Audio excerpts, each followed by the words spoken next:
What is taking him so long? Give me a second, okay? Master Crane! What? Your stream is starting in 2 minutes! I know, Sue, I know. I'm getting ready, okay? Please hurry up! I know. There's a timer. Why don't you entertain them for me? Why do I have to? It's okay, Sue. You'll be fine. You got this. Ugh, fine, but please hurry! Thanks, Sue. I will. Well, oh, I know. How about we watch a video? Is that what you were looking at from downstairs all this one's time? one of my favorites. Pretty much. When did you first notice it? When I was a child. Your deaf experience, right? Yes. Was it the same for you? Yeah. It's not my fondest memory. It's said that the goddess Etra will open the gate, welcoming the souls of the departed. When that happens, a bright light is said to shine down from the land of the dead. Any who witness that light are rumored to receive great power. Or that's how the legend's supposed to go. The one from Tenebrae, at least. Same legend here. Again, welcome to the official Crane stream. Please remember to be kind and respectful. Any follows and or subs will be greatly appreciated. And maybe with it I can get a new outfit. We hope you enjoy.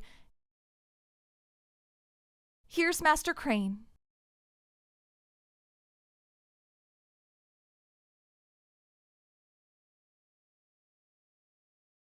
Yo, people, what's up? Wow, I have a lot of friends who are showing up. Oh damn. Okay, so yeah, people like to do that. I turned off some of the the redeemables, but yeah, I did turn off some of the redeemables so that things don't get too crazy. You know, you're not gonna summon Sue like every now and then and all that.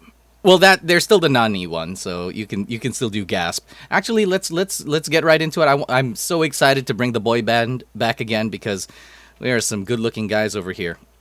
All right, so guys, say hello to everybody. Hello. Howdy, howdy. Yo. Also, sounds are muted. No, no. Can you guys hear me? You guys can hear me. Mm-hmm. Yeah, I can hear you. Yeah, you're just fine. Okay, cool. We always need to check that out. I turned off a lot of my redeemables so people can't actually be like... I have one where Sue comes out and she's just like, we can't hear you, like that kind of thing. But Thanks for the follow. There we go. We got some we got some follows. Thank you guys so much. Thank you so much. Yeah, so well today obviously we got a very special guest today. We have the one, the only TheNightSkyPrince. So there he is. Hey, how's everyone doing? We're doing good now that you're in the room. Oh, hey, what's up, buddy? Thanks for the follow. Yeah, I'm sorry. It's you guys are just gonna have to get used to my incessant flirting. It's okay. I don't even swing that way, but wherever his hair points, that's where I go. So. Yeah, I hope you guys are having fun. Let me introduce our sort of our little team right here. So right over here on the bottom left, that sir is Mr. Ferren. He's a voice actor for Echo S. He's the voice of Vincent Valentine, and he is also a streamer, and he is doing a Final Fantasy docuseries. So it's one of the reasons why he has a big investment in a lot of these discussions. So say hi, Ferren. Howdy, guys. If you guys need anything, feel free to ask me any questions. I'll be keeping an eye on the chat and moderating. So if you guys got any interesting questions, I'll make sure to keep an eye on that so we can, get those included in. But yeah, everybody, hope you guys have a great night and you enjoy the discussion. Yep. And then below me right here is this is Mr. Sarifus, Stephen Kelly. He is a voice actor and he is also a composer. And he... another resident fan of Final Fantasy 15, so it would be great to have him here. I especially want to hear what he has to say, a lot about the music as well. So Steven, say hi. Hello, everyone. Good to see you all, and thanks for TheNightSkyPrince for joining us. And I do voice work in anime and video games. So. Mm-hmm. Yes, he does. Yes, he does. He's like a secret boss in the voice acting world. He really is. And then one day he's going to be like a Final Fantasy villain. Like, you watch. But that's sort of what it is. That also served as our little voice chat, or it's our little sound check. So I need you guys to help moderate for us. Do we sound good? Because once we start talking, I don't know if we can stop. We are talking about Final Fantasy 15, so I don't know if the discussions are ever going to slow down at that point. I think it'd be a little weird if you did ask us to do that. But yeah. Just to double check, Crane, are our mics hot on Audacity? Yeah. Well, I turned mine on. Are you guys good too? Okay. Yep. Just double checking. Mm-hmm. Cool. All right. Yeah, we're good. We're good. Sue redeems are currently muted or very quiet, and outfit changes don't appear to work. They don't. That's let me check it out. Well, whatever you guys redeem, like I can pretty much try to fix for you. So let's see the redeems. Try to redeem something. Let's see. Can you guys let's see hi. Let's see if this works. Hi. Yeah, okay, so the emotes work. A lot of the redeemables I did turn them off because I don't want them. The very first time we did it, everyone was doing this one. Since you guys are watching the chat anyways, a lot of people were doing this one. This one's one of my most popular ones. So yeah. And whenever Sutita shows up, we always like do the laugh together. We all go ah ha ha ha ha, and everyone liked that. And the cooldown. Hydrate. The cooldown wasn't enough. Although I did turn on hydrate, so people can try to destroy our bladders. So, cheers, guys! Whenever that happens, we all take a swig. If you have water. I got water in like a fucking Powerade bottle I refilled. It's basically a placebo for the actual like Powerade, right? Yeah. I ran out of bottled water, so it's just like we get some filtered water and put it in here. Okay, cool. All right. By the way, since there's a lot of people who are new, and TheNightSkyPrince, you are also new as well. Allow us to please introduce Sue to you. So let's call out Sue. Sue, come out. Sue? Yes? You called? Okay, yeah. TheNightSkyPrince is here, and a lot of people are here. Could you please introduce yourself to chat and everything, please? Oh, okay. Hi, chat. I'm Sue. Wait, I know you. You're TheNightSkyPrince. Oh my gosh, I'm such a huge fan. This is so crazy. Can I touch your hair? Can I meet Ultima-chan? Sue, stop it. He's our guest. Just stop being creepy, please. Oh, right. Sorry. My name is Sue. Short for Suru. I'm the official Crane stream aide. Let's get along, okay? Okay, bye-bye. And bye, TheNightSkyPrince. Follow me. Leave. Okay. But yeah, that's that is Oh my gosh. There's a bit of delay from me reacting to it live and it showing up on the stream, but that is so amazing. I need to. That's a bit. You'll have to show me how you set that up. That's, oh no! I would love to do something like that with Ultima-chan. But yeah, that's amazing, dude. Oh my gosh. Well, she is a big fan, so it's nice to know that everyone here is a big fan. Yeah, someone please clip that. I see someone in chat saying, "Someone please clip that. I want that." Yeah. Yep. If you need help, if you want us to create Ultima-chan. You know, just you just say the word, man, and they're like, well, we can make that shit happen, and then we can send our aides, our mascots on a play date. That'd be awesome. To the beach, and we'll watch. Anyways, Nothing creepy about that. Nothing creepy about that. Okay. Not at all. No. It's just guys doing stuff. All right. Now that we got that out of the way, and a lot of you guys are familiar with Sue and all of that, you'll get really acquainted with her. Let's sort of start this off. All right. Every time we do this, so this is already a thing, and I'm glad that the music cued in.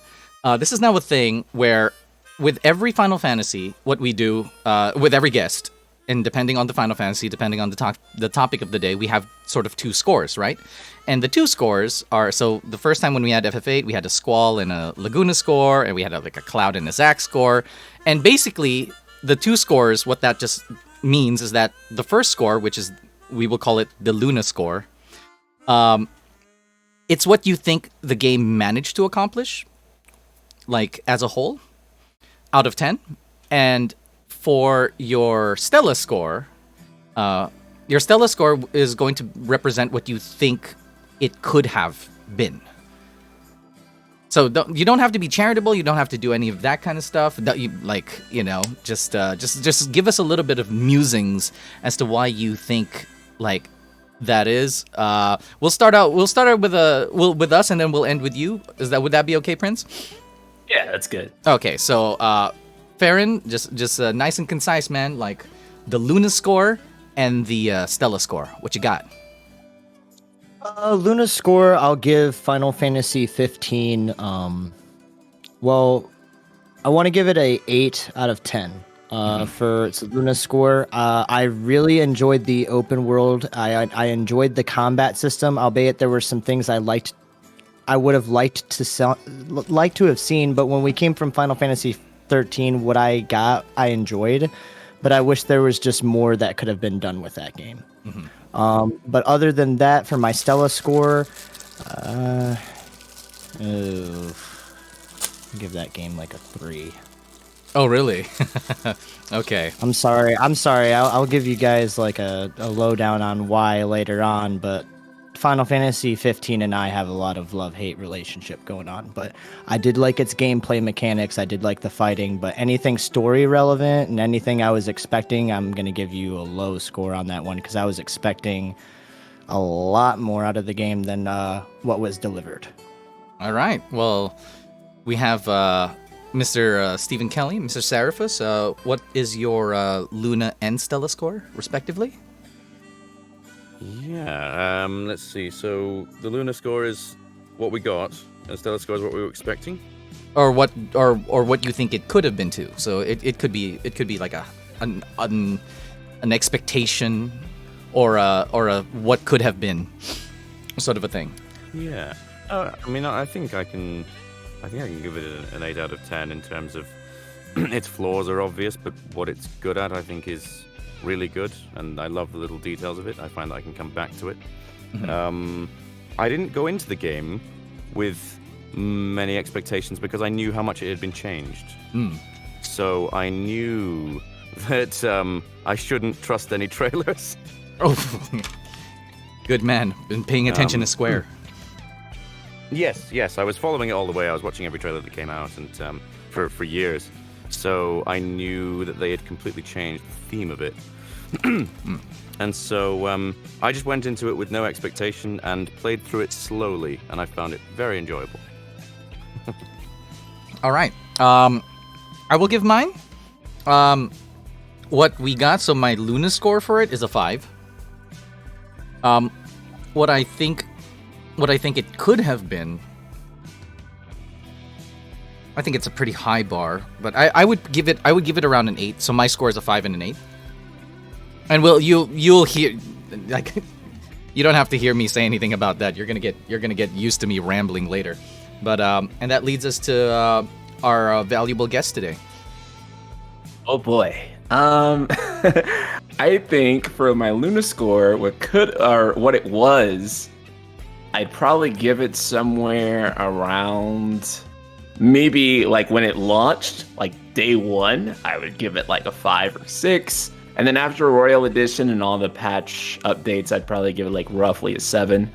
And then in terms of what I think it could have been, I think it could have been one of the best, if not the best, Final Fantasies if they had actually executed on what they had originally set out to do. Mm-hmm. And unfortunately, that was just such an ambitious concept that I don't think that they really could have actually achieved what they were setting out to do. Which is sort of an interesting thing. Okay, so obviously we are going to talk about this because it's the big white font in the room, which is basically, the TheNightSkyPrince thing, dude. I'm pretty sure. I don't know if you've heard enough about, or people have asked you enough about that, but like, you've obviously like had some stakes in sort of like Final Fantasy 15 in general, right? Yeah. Well, define stakes. Like, because I don't know if it was just like, again, like a sort of amusing thing, but it was like your branding to a degree has a lot of that Final Fantasy 15 in it. Oh, well, what's actually funny is that I chose that name after Final Fantasy 15 came out. So my channel, Final Fantasy 15 released in November, and my channel actually started that following March because I realized that there was going to be like this whole gigantic post-release thing happening.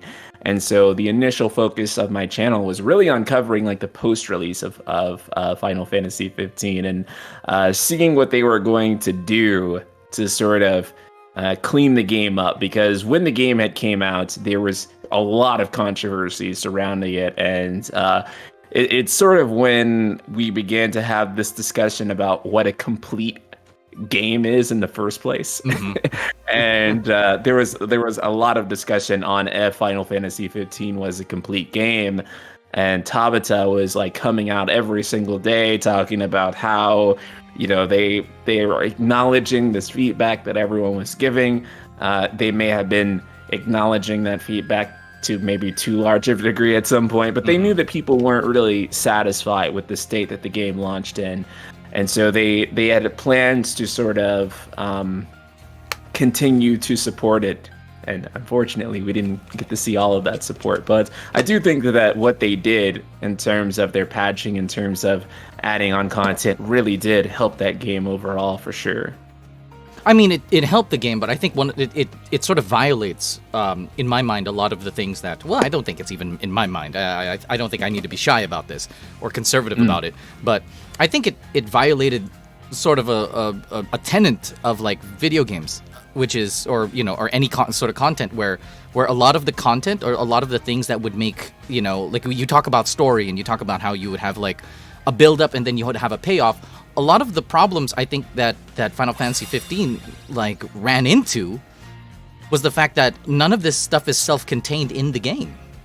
A lot of it is almost like it's almost worse than you go in, in a video game trope where you go in and you're just like, oh, well, this is a part of the story, and then the game goes, well, to find out the rest of this story, you need to go to this side quest. But I think they took it like a little like too meta, where it's like, well, now you have to watch an anime, and now you have to watch a movie, and all of these kinds of things. Like, how did you feel about the game in itself just not being like the biggest quality of the game per se, and I not being contained in the game? I've been preaching against these multimedia compilations for a long time, and Square has been very insistent on keeping doing them. I completely understand why they do them. Like one of the things that Tabata explained, with like the thinking behind Kingsglaive, is that there is like all these things that introduce people into the franchise, and it worked really well for Square Enix with Dragon Quest, and that's one thing that he actually very specifically outlined in that interview that I recall. He says it worked really well for Square Enix with Dragon Quest, and there were so many ways for younger, newer fans to get into Dragon Quest where they were engaging them in multiple points. And I think he may have pointed to some other media too. And basically, his ambition and his goal there was to try to get people involved by getting them involved through maybe anime or movie, even if they don't play games or if they're super casual about it, they can be gripped into it in that sense. And of course, that's also what Square just hasn't been doing with like Final Fantasy 15. It's something that we've seen with Final Fantasy 7 over the years. There's so many Final Fantasy VII games. There's Kingdom Hearts, of course, where Kingdom Hearts is also like this big multimedia thing. So it's not a new thing, and it just really has not been a thing that has really hit off with fans, because it's just one of those things where you have to track down every single thing and you have to do a lot of homework. And I think that's fine for additional like information per se, but it's very, very bad when you have to do homework to understand a single game, like a single entry in a franchise. I mean, it's Final Fantasy 15 in particular is like, it's not even like Final Fantasy 15 universe is what they called it when they did this multimedia compilation. And Final Fantasy 15 itself was not the center of Final Fantasy 15 universe. It really was the conclusion of Final Fantasy 15 universe. Because the beginning is Kingsglaive or Brotherhood, depending on which way you want to look at it. Or the what was it? It was like a mobile game, the King's a King's Tale. King's Tale. Or a King's Tale, right? And basically the actual game itself was really the conclusion to all of those stories. And then the novel or like the little novella that they put out, which by the way, like featured Noctis and Nyx actually meeting. Wouldn't that have been an interesting scene to have been in the game? But apparently like Nyx like escorts Noctis like out of the capital. Why was that not in the game?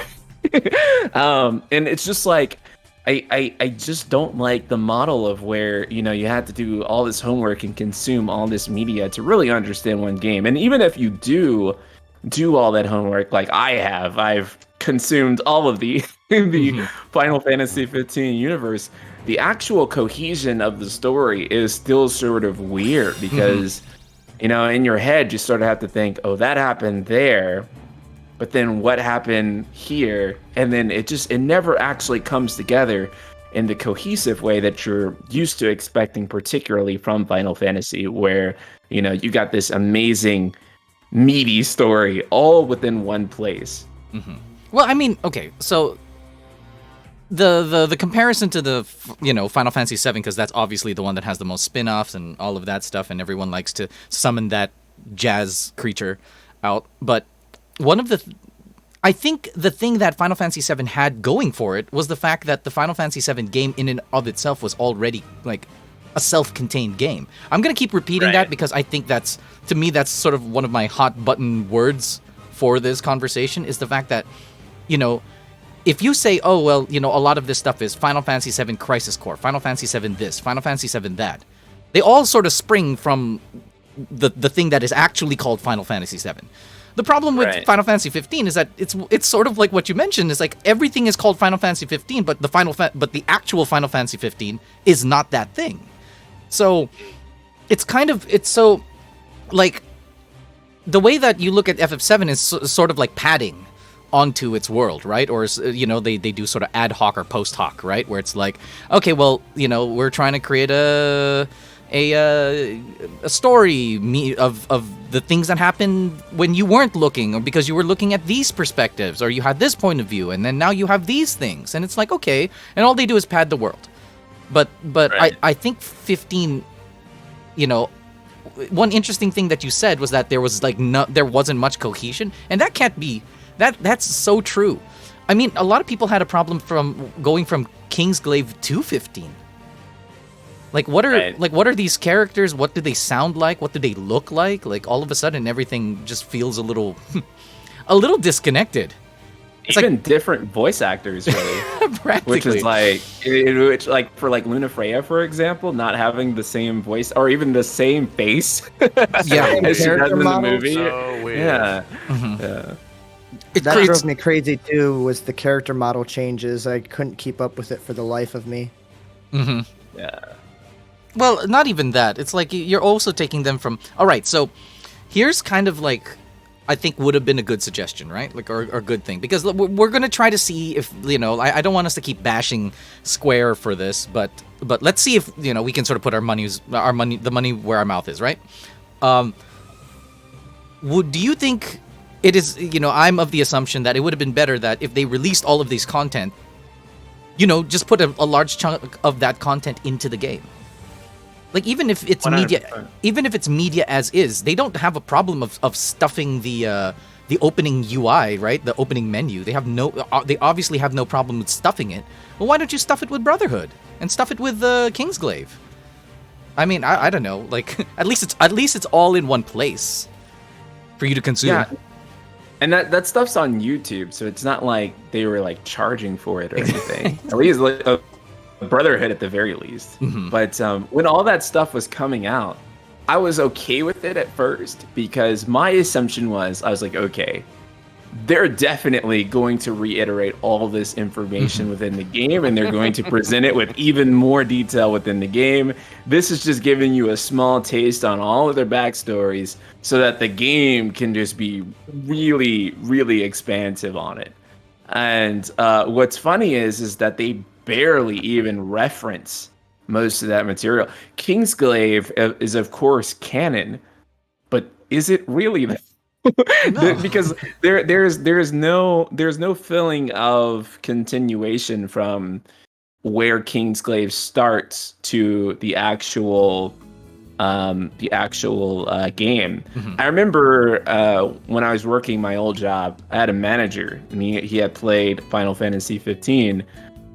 And I was talking to him about it. He had no idea a movie came out because I'd asked him, "Have you seen Kingsglaive?" He's like, "Oh, there's a movie."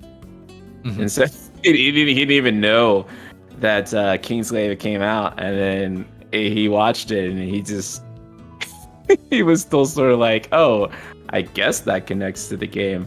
And really, I think the only actual solid connection that they ever give you is like hanging Nyx's body in the throne room. Yep. So which is like the weirdest way to connect the two, yeah. Yeah, so I think, since you already sort of talked about that, like the whole Nyx thing, I think that's like one of the perfect examples of them sort of usurping like payout, They put that there, and if you're playing it for the first time, you're just like, "Oh, who's that?" Am I supposed to feel really a particular way about any of these things? And I know a lot. Look, it's sort of like a horse that was like beat up already, right? Where people talk about like, like Luna Freya, and like we don't really feel the love between Luna and Noctis and blah blah blah. And usually in writing, that is sort of representative of the writers not really. I said I wasn't gonna snipe at Square, but whatever, right? But it's almost like the writers have like an identity crisis about what the theme of their story is. Because why would you make it it's like we talked about FF8 before, and the reason why the FF8 romance works is because of the fact that it's actually sort of important to one of the main themes of the story, which is like Squall needs to like accept be vulnerable enough to let the world come in, right? That's one of the things, because he's not like Cloud. Cloud is he struggles with inadequacy, and then you have Squall, who is like completely adequate, but he just doesn't want to open up, right? And there's no opportunity for him to be a leader if that's the case. And the biggest relationship that he can have is like a romantic one. So obviously you have a romantic relationship. It's sort of built into the structure of the story that needs to be told. But then Final Fantasy 15, if you had removed that aspect of the romance aspect and just focus on her being the Oracle, which is majority of the movies of the game anyway, she doesn't always talk about like, "Oh, I miss Noctis." She always goes like, "Oh, well, this is my divine duty," and it's like, okay, well, just make it her divine duty then. It's almost like a weird thing. It's almost like, yeah, this is my divine duty, but Noctis is cute too. It's like. Like what is that? And it's sort of confusing in that sense. Like, he doesn't need to, like, guys, just because he's handsome and all of that doesn't mean that he's less of a character because he doesn't have a girlfriend. Yeah, it's kind of like she just has a crush on her coworker, right? Pretty much. It's really more what it's like. Mm-hmm. Yeah. So I don't. Okay. So. One thing, because I know we want to talk about the development, so allow me to try to masterfully segue this, okay? I think that a lot of the problem came because with Tabata, when he was, working, when he took up the mantle and everything, it's almost like he has to do a story that is there, but it's not a story. So it's almost like he has to take from these beats because it's the thing that everyone's expecting, because that's what you teased everyone with. But it's sort of not, he can't, it's almost like even the writers could not write a story if you give them stuff like that, which sort of goes back. Okay, so this is my segue. Now we have to sort of talk about like what came about, like the Versus 13 thing, because that's the thing that hooked us, right? Like that was the hook. We wanted to see that kind of stuff, and I know that we've had that game in and of itself already had a lot of issues, just like failing to launch from the ground.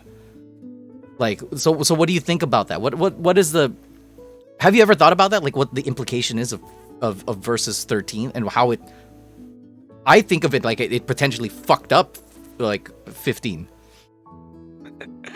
I think about the implications of, I've been thinking about the implications of Versus 13 for like a decade or more. I think we're at like 14 or 15 years now. I've been thinking about the implications of Versus 13.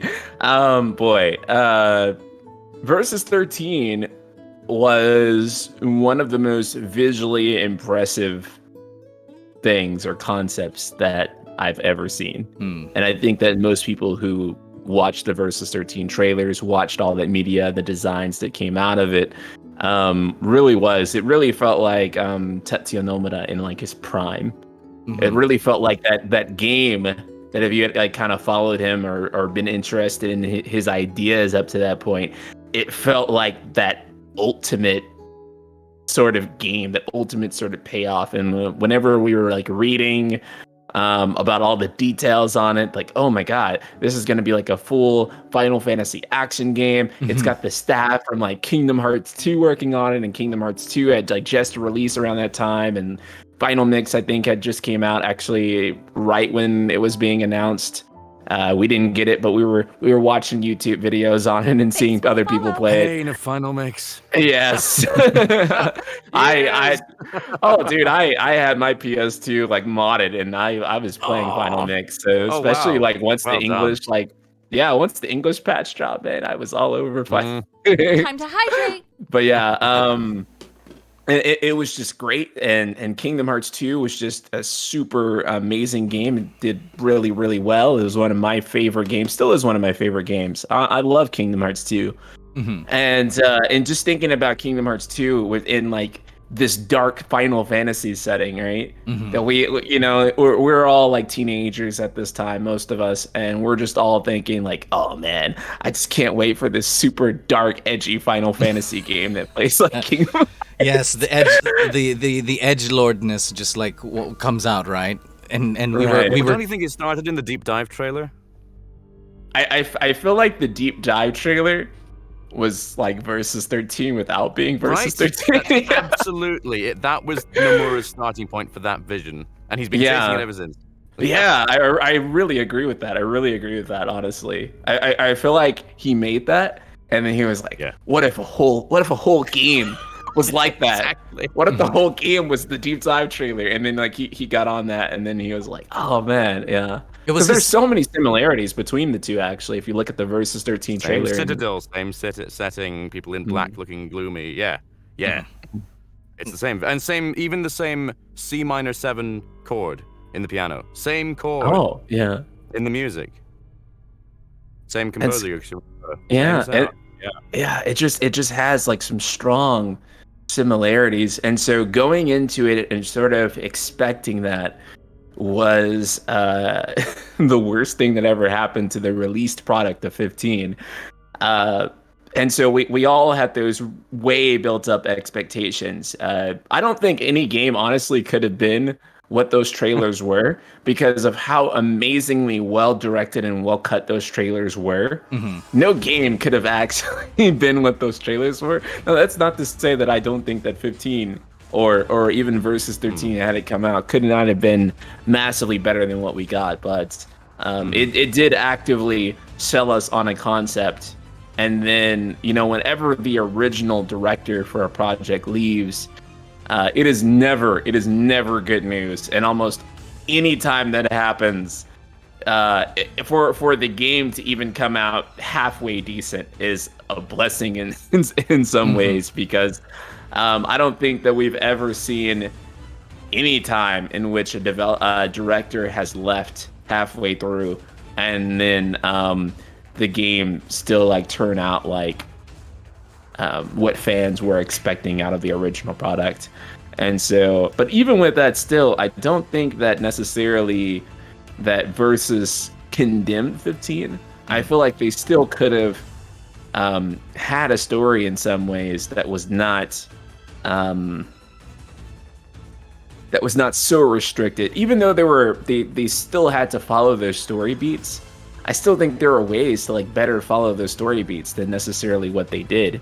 So say, for example, like one of the things that I've been talking about for like years now is that like they did the dog instead of giving Luna a phone, right? Mm-hmm. So they could have did the whole long distance relationship thing, where instead of sending a dog, you can give them a cell phone, which, by the way, they have cell phones that the Empire is not tapping. So this is already a thing that exists within the universe. I'm not saying to like insert this thing that does not fit. This already is a thing in the universe. Give Luna a phone rather, and instead of a dog, a notebook, they make phone calls to each other. Or you have like the Persona thing where you actually get texts from Luna. And now you actually have a concept that people in real life relate to, because everyone, like not everyone, but a large number of people have been through a long distance relationship or have been away from their significant other for some decent amount of time, where they had to make phone calls or video chat or text and stuff like that, or even like have Luna like send you like cute selfies throughout your day, do things like that. And that would have been a way for people to actually like really relate to Luna, like to their relationship, and also give Luna Freya some depth, because we don't know anything about Luna Freya. I mean, we know some things, right? And she's bad with phones. Yeah. I mean, we don't know who she is. Who is she? Like outside of being an oracle. It's funny you mentioned that whole thing about see, this is one of the reasons why like I'm not a big fan of like if you're gonna put in technology into a story, like a fantasy setting. If you're gonna do that, then you have to take all of it with it. Like you can't just take it for one aspect and then all of a sudden it's just like, well, texting doesn't work, and it's like, what? But then it happens. It's I just find it funny though, because when you said that whole thing about like, oh, like they have phones. Have you played Dissidia NT? Have you played the story mode? I have played Dissidia. I didn't play the story mode for Dissidia NT. I just played around with multiplayer. So one of the things that let's not talk too much about Dissidia NT. That this will be another very long call. But if one of the things that I did find hilarious in Final Fantasy in Dissidia NT was when they sort of discovered. Oh, by the way, spoilers in this. If you didn't catch the drift, right? But for everyone planning to play Dissidia NT still. Yeah, I know, right? The game that has like zero support now. The thing about it that was really funny, I just needed to tell you, because this is Noctis. Noctis actually does this thing where they get to this part and they find out that, oh, actually this whole fight between like the bad guys and us, it's just a ruse. It's like there's this creature, the Shinryu, is actually trying to destroy the world, like all of the worlds. And the heroes, because they're obviously like, Final Fantasy 1, right? And they're all knights and shit. They're just like, oh my god, we need to go back to Materia and tell her about this. And then as they're about to run away, Noctis is literally like, guys, do you remember the thing in Materia's tower? The one with the, like, she can talk to people far away, that thing? Like, he was trying so hard to explain FaceTime to these people. Because they don't have a concept of FaceTime, but he does. And it's funny because he has a concept of FaceTime because he has a phone, but then in Final Fantasy 15, all of a sudden that kind of technology doesn't seem to work, does it? Right. And there is Tabata has explained like why they went with the dog over the phone, because by the way, the phone, as much as I want to claim like that's like a super original idea of mine, no, they actually had concept art of him and Luna talking on the phone. This concept art kind of like leaked out later, but it's official concept art of like the early like drafting process that they had between Versus and 15, and they had like him and Luna talking on the phone. And when Tabata commented on why they went with the dog instead of the phone, Tabata said, you know, the dog was more romantic, and I wanted to like pull my hair out. The dog is more romantic. Who did he ask? Like, no. He asked his girlfriend. Like, no. That's what he did. He asked his girlfriend at the time. He's just like, oh, and the girlfriend was just like, you know what? It'd be cute if it was the dog who did it. It's like, every girl says that, and it's just like, bitch, would you reply? And they're like, no. It's like, no. Keep your damn dog then. The letters felt like, you know, like when you text somebody who's just not interested too. It's like, hey, so how you doing? And then the dog comes back 3 days later. I'm all right. Like, okay. Like stuff like that. That's like what the letters felt like. Like, oh, okay, so how's the trip going? It's all right. Oh man.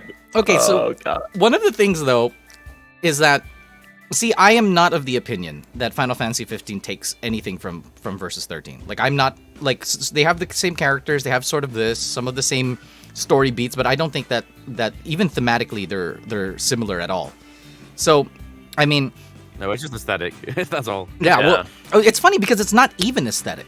So, okay, so here's like a little bit of my case, right? And then I want I want to know what you guys think about this. But if you look at Versus 13, and I've had a very recent engagement with Final Fantasy with Versus 13 because we dubbed it in English. But so one of the things that I did notice was it's not just that it's dark, but its themes were things like Etro is a what, goddess of death, you know, like all of these powers, like these things, they revolve around such a heavy topic of things like death. You know, they have it's incredibly bloody. It's not just edgelordy. It's also like gory and violent and obviously M-rated. Shout outs to 16.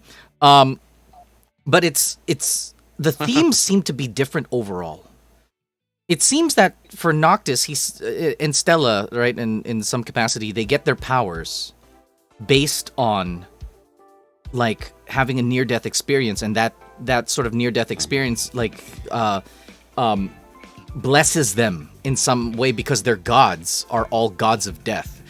Would you guys mind if I show a clip of the Versus 13 conversation? I did it in the starting soon, but we dubbed it in English so that everyone could understand. Would you guys be Prince? Would you be all right with that? Please do. Okay. Please, yes. All right. This is yes. This was obviously done by Still Thinking Films. So here we go. I want to show you guys this thing. I've been waiting to show you guys this. I'm kidding. All right, let's pause this, and here I'm gonna play. Has more personality in like this one scene than Lunafreya basically had in the whole game. like literally That scene, because I was so excited that we were gonna have like this mafia style Final Fantasy.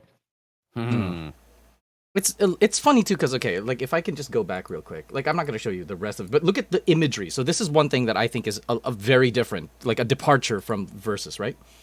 Like you have look at this. Like even the statues, they have the thing where the statues are crying. It's like it's almost like the statues in grief, and these are the statues that they decide to put like in like on Insomnia. You know, even the name Insomnia. It's it's like the themes in and of itself are like very, very, very dark. And what we got is obviously nothing like that. So I mean, okay, really quick, look at how this fight goes. This is look at some of the beats in this fight. Look at that, crack. Oh, you see Exactly. so you have moments like this where there's lots of blood, and then they're bending things where in places that shouldn't be bent. But it's sort of, I think, I personally think that they released this, and then I think maybe known to us or not known to us, but I think that it was it caused a shitstorm for them, for Square Enix themselves. Like, Ferren, I know you have some news about, you have some info about the perception of the trailer, right? Especially with things like China and everything like that. Like, what was that whole deal? Okay, so just to inform you, TheNightSkyPrince, I'm sure you're familiar with a lot of this. But just to put this into perspective, I'm going to hit some of the wave tops. So 2006, Tetsuya Nomura announces Versus 13, and it was kind of depicted as it was going to be one of the darkest entries in the series based on the clip that we just saw. That's kind of the points they were going for. In Versus 13, Lucis was set as a country of Reaper worship. The setting is a violation of the age. This is from Tabata himself, by the way. He says, in Versus 13, Lucis was set as a country of Reaper worship. The setting is a violation of the age rating criteria for games in some countries, so we cannot push these themes. To replace these themes, we have a backbone setting of black as a special color. And I hope you will wait for more information to come on this. And then black clothes symbolize their connection with Etro and the goddess of death. You'll see things around like the skulls and all the different things that are kind of like leftover assets from the Versus 13 world, if you will. But ultimately, what it came down to was there was certain countries that didn't like the idea of Versus 13. They have laws that don't support releasing content that violates promoting cults or superstitions. Via like type of religion. So you found them looking more so at like a legal problem, which caused them to dismantle their entire game, and then like they tried to reuse all of their assets to tell a new story. That's kind of why I give it a 3 out of 10, is because 15, it's like one of those what it could have been type deal. 15 would have never been Versus 13, because Versus 13, and it sounds dumb for me to say this, but Versus 13 was just its own thing. The fact that they gutted it and then tried to kind of refashion it and then just kind of stick the Versus 13 mask on top of it and send it out like that, I get very butthurt, just because like what we watched right here, I was excited for that for like 10 years, because I was also one of those people in 2006, young guy sitting there watching these trailers on the edge of my seat, like, cool, we're finally going to have like somebody who's better than Cloud, or somebody who's cooler than like all these other characters that people are obsessed with. So, but that's my side spiel. Aside from the information, that was kind of the big problem that was presented with Versus 13, was that it revolved around this taboo subject of death and what people would consider cult worship. So like, what are you guys' thoughts on all that? Man, it's a lot to unpack. The fact of the matter is that, one, I do think that they could have adjusted those themes better. I think it's really hard to let go of what Versus was, simply because I think that in terms of it being visually striking and conceptually striking to people, is probably the most overall, I don't want to use the word striking a third time, but I will. The most striking title that we've seen visually and conceptually since like Final Fantasy VII, right? Mm-hmm. Where Final Fantasy VII's atmosphere was just so different than anything else we had saw leading up to that point. And even now, it's so hard to just find games that atmospherically look and like feel like Final Fantasy VII's world, right? Excuse me. So Versus was sort of like, Versus was, for the first time in a long time, that we had this world that felt so original and just looked so striking and so interesting and had all these like, way interesting concepts. And so just to dial that back on fans, because that was the primary thing that made them excited in these trailers, to then subvert that away and then make it something. Because for the most part, the actual 15 game is just so lighthearted. It's just bros hanging out and, eating cup noodle versus the crying statues and the Grim Reaper holding painting. I don't know, dude. It's so, in a sense, it's almost like, I don't know. It's like watching a trailer for like a Dark Souls or like a Bloodborne, and then you get it, and it's like fucking Kingdom Hearts or something. I feel like it's worse than Kingdom Hearts though, because we got Kingdom Hearts and everything's just like, oh, lighthearted and stuff, and then but a lot of us are just like, man, like imagine if we played this shit and it was gritty and stuff, like fuck, and then this came out and we're just like, yes, and then they're just like, oh, we need to dial that down, and you're just like, oh no, it's more Kingdom Hearts than it is versus damn. It's like, I don't know, it's sort of a mess in that sense. I'm not saying that Kingdom Hearts is bad. I'm just saying that if you saw a trailer for a game and it was selling you like on the idea that it looked like, or that it was something like a Soulsborne game, and then you played it, and you played it, and then Sora just comes out and he's like, my friends are my power, you'd be like, I know without a doubt Kingdom Hearts is light. Yeah, it would just be like, wait. Mm-hmm. And like even if it's good, and this is the other problem, even if it turns out to actually be good, it's still kind of like, yeah, this is not bad, but I really wanted that thing, right? Yeah. Yeah. It's like a tale of two Noctises, kind of, right? Oh my gosh. Yeah. Oh yeah, like watching that too, like watching especially like dubbed, instead of just like reading the subtitles, it really hit home for how different of characters like Noctis and like Versus was versus Noctis in 15. And I think that Nomura has kind of teased that he feels the same way. If you guys have followed what's happened with Virum Rex. Yep. I knew we were gonna get there at one point. Yeah. All roads lead to Virum Rex. Yeah. Well, in Virum Rex, there's Yozora's like girlfriend. I don't know if she has an official name yet, but there's like Yozora's girlfriend, and in like the final world, she's like formless, and she's in like the shape of like a star now. And in star, I guess. Yeah, she's like a floating star, and if you talk to her, which should tell you already that it's meant to be Stella, and she even like wears like a star pendant. It's obviously Stella, and she talks about how her love has basically been replaced with like this unrecognizable personality. Like that's like not his heart anymore in there. Which she's talking about Yozora, yeah. So weird. Which is definitely like meant to like be drawing parallels, saying like, yeah, that's it may look like him, but that's not who he actually is. And I'm just like, how direct, how on the nose can you be? Exactly. Well, obviously we don't have to go down that. Well, we can go down that rabbit hole actually, but the whole thing about Yozora, right? Like, literally Yoru and Sora, like really, like night sky. Man, that fool is you, bro. That fool is literally you. Like you should have been like I took the name first. Give me my royalties. Yeah, and so that's what's like so funny about like the whole thing is that he made it as obvious that Virum Rex was supposed to be like, look, no, this is actually Versus 13 as much as he possibly could in every conceivable way.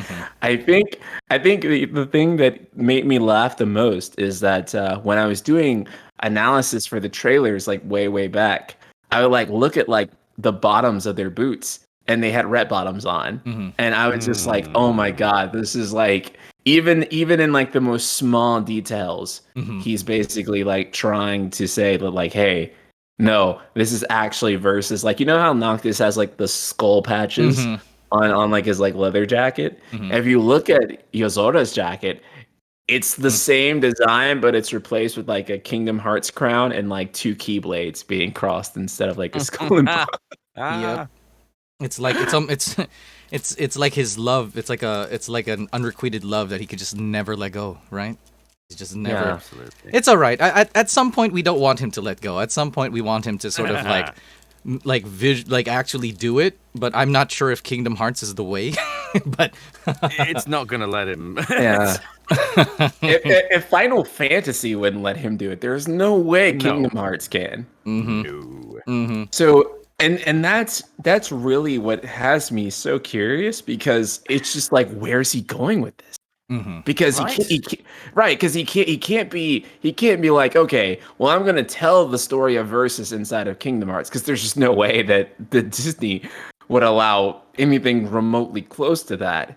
And other than reusing a character design, which I don't think that's nearly his real objective, then I really can't imagine like where he's going with that, other than maybe trying to. And this is the closest thing that I can come to think of, like what he's actually trying to do or say. I think he is trying to pitch to us, the fans, hey, I'm still willing to make Versus. It can't be called Versus, and it can't have literal Noctis in there, or literal Ignis, or literal Prompto, but I can, tweak the characters here and there, and I can make the same story with the same concept. And just in order to make that a game, though, I need to pitch this out here to the fans, to show my higher ups, to show my bosses, hey, people still want this idea, this concept. I can make this into another IP, separate from Final Fantasy, separate from Kingdom Hearts. It will blow up. I just need to show you how the fans will react to it. And so far, the reactions have been really, really, really good. And I think that's his maybe, gambit. yeah. And so I'm thinking that it's basically him trying to pitch to us, like, I'm still willing to do this Versus thing if you guys are still willing to demand it from the company. He's literally sitting there being like, guys, I'm not the only. He's checking himself, being like, I'm not the only one who still wants this, right? Let me just leave the breadcrumbs here and see if anyone like bites. But no, I told okay. So, like, that being said, with the whole like, okay, so let's say that he can make this game, right? This sort of using I can see a world where because in the world of Kingdom Hearts they set it up in such a way that it could be analogous to Kingdom Hearts, but it doesn't have to be like Kingdom Hearts. You know what I mean?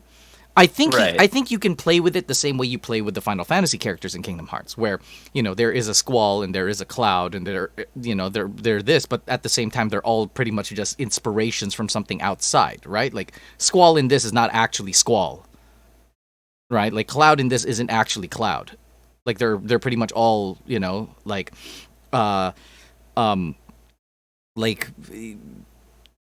characters that are representative of that of that, but not canonical. So it's not a Dissidia sort of situation. Not the same way that you have the characters from Disney, because in Disney they're sort of going around the arc of this is sort of like a multiverse. But with the Final Fantasy characters, that doesn't seem to be the case. They're all just sort of like picked out of places, and then their whole story is interwoven into it. So they're almost like eidolons. They're specters of those characters, but they're not actually those characters. So with Verum Rex, I think they can do something very, very similar in that sense. So if he really wanted to buy it, then he could just be like, well, the character Yozora in Kingdom Hearts is just like Cloud in Kingdom Hearts. He's backwards cameo. Yes, really. I mean, that's what people thought of the remake. Nah, I'm just kidding. But yeah, which is the thank you. Which is I think would be like really, really would be really, really cool. But I don't know if those themes are companies more open to it now. Are countries more open to that kind of stuff now? From what I know, China's been like clamping down more than they've been opening up. So I don't know what how that is. Like even the way they affect games like League of Legends is like a really big deal now. So I don't know if that is ever going to be a thing. And with a lot of things that are happening now, the reason why a lot of companies are going into mobile is because China eats that shit up. So I don't. If China was a problem back, because I didn't even think China was a problem back then. But apparently it was.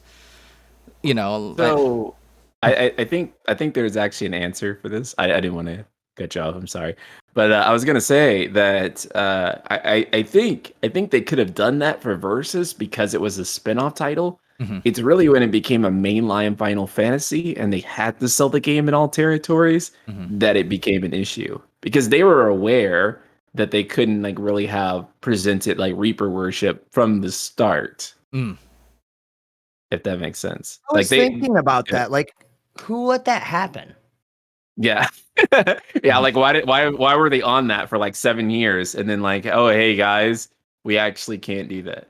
I think like if you look at like Versus, for example, it is very apparent to me that Versus was like a lower budget title than like mainline Final Fantasy 13. I don't know if anyone else ever got that vibe, but you can tell that the production value, even in like the latest trailers that they showed of Versus, like the 2011 one, it was never to the visual fidelity of Final Fantasy 13.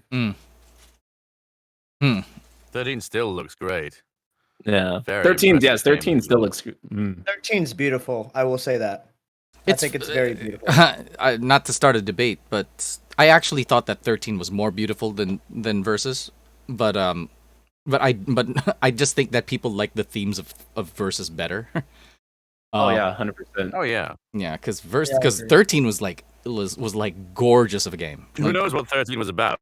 I don't care what it was about. It was really pretty. Like that's and 15 as well. You mentioned themes a bit earlier. I don't know. I don't think 15 has a theme. Well, all right. It doesn't. What is the theme of doesn't. What is the theme of 15? What is the story about? What is it about? Well, because it doesn't have a single story. Because it starts with Noctis, but then it goes into like Arden and Ignis and the other, like. Whose story is it even? It's pieces of this random puzzle, and it's like is it coming of age story? Is it taking on responsibility? It like all of that happens off screen. So who knows? Yeah. The off-screen thing I think is apt because of the fact that it's like, okay, think of it this way. All right. All right. I'm like exasperating already because I already know where this is going. Oh. Is my mic going staticky? But like, all right. Bear with me. When it comes to the story of 15, I mentioned it earlier, but it doesn't seem like they know what they wanted the story to be, and I think that is so apparent in the sort of beats that they're trying to do with the story. You don't have a really big diversity of cast, and I mean that. A lot of people said, well, there's this person and this person and this person, but it's actually there's not really a diversity of cast. So you have the main four guys, which I'm not against, by the way. They're really cool. I really like that sort of setting. I used to play games like Wild Arms, which had like 3 characters the whole damn time.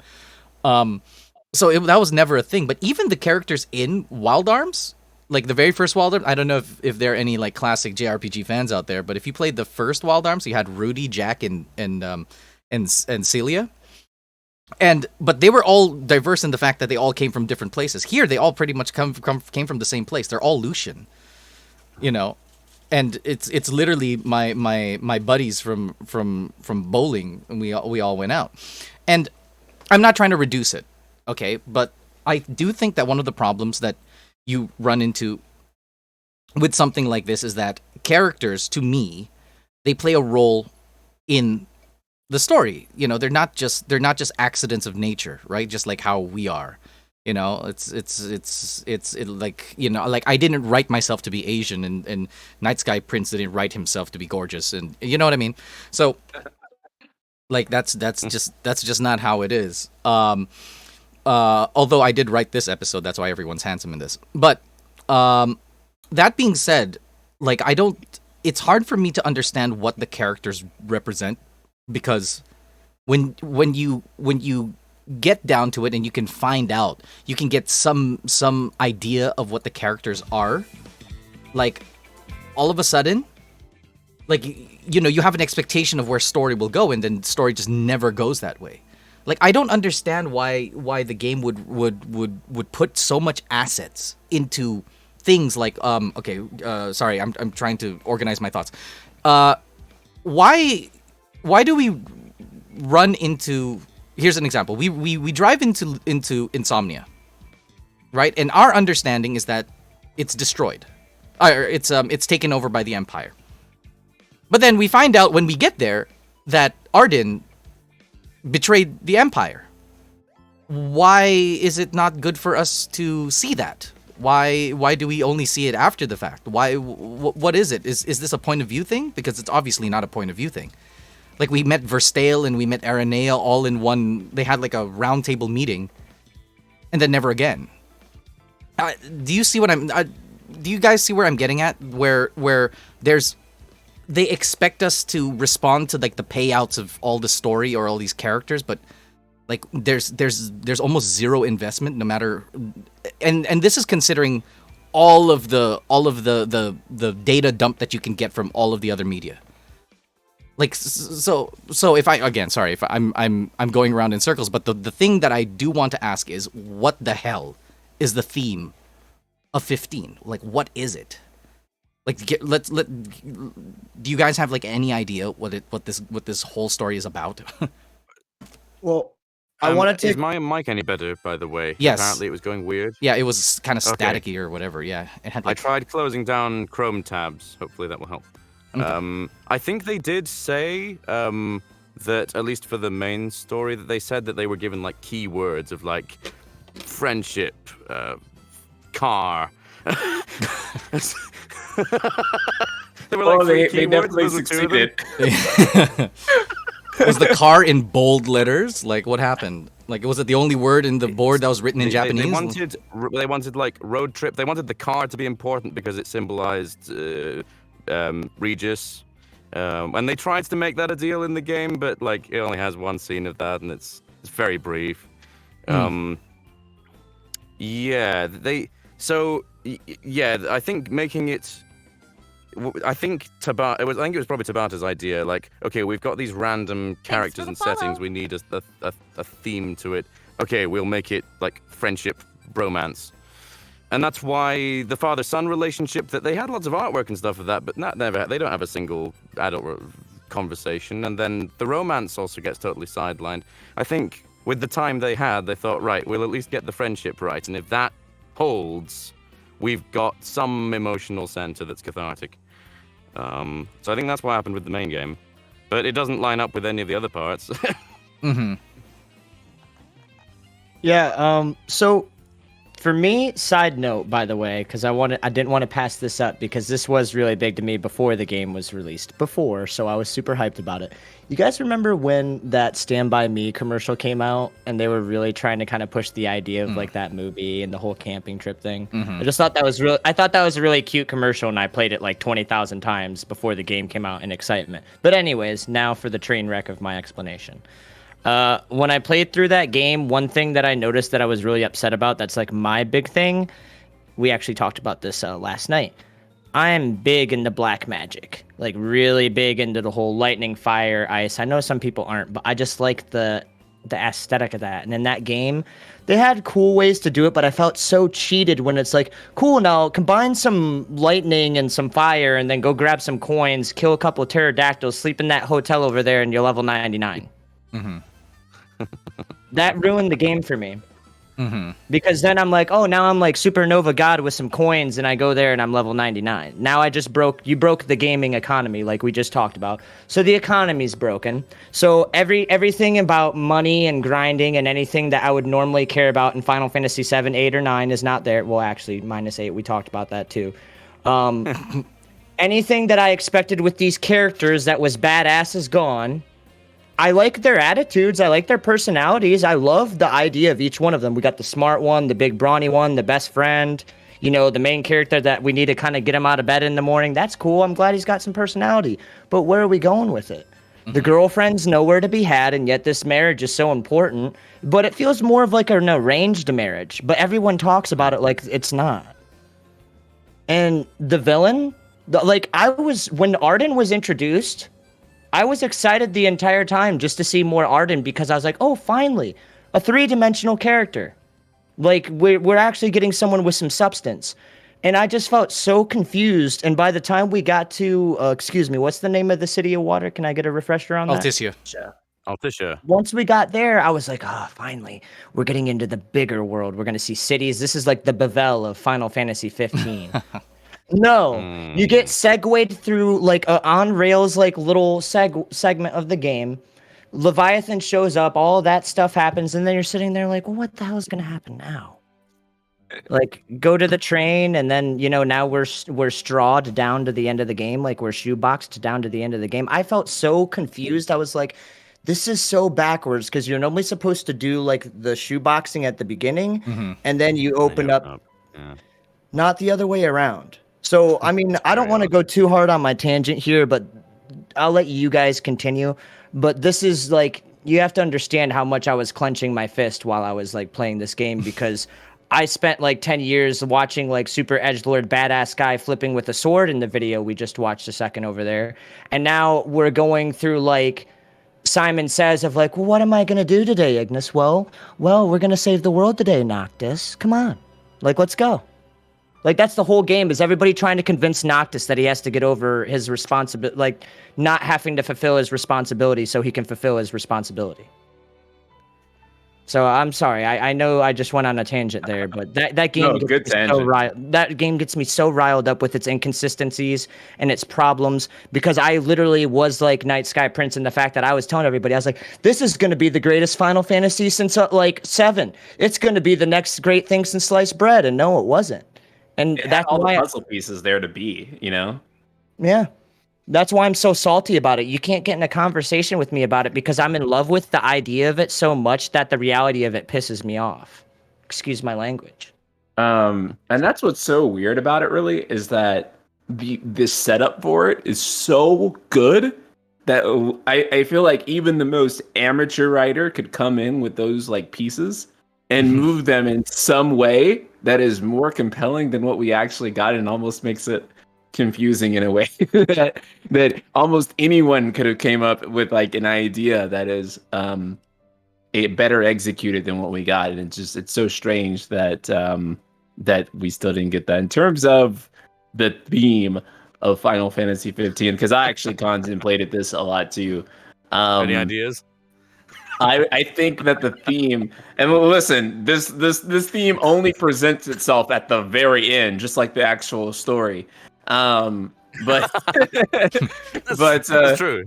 Yeah, because the story of the game actually starts on like chapter 9 or 10. But the story was sitting on the train. Yeah, it was basically just waiting there. It was a passenger on the train.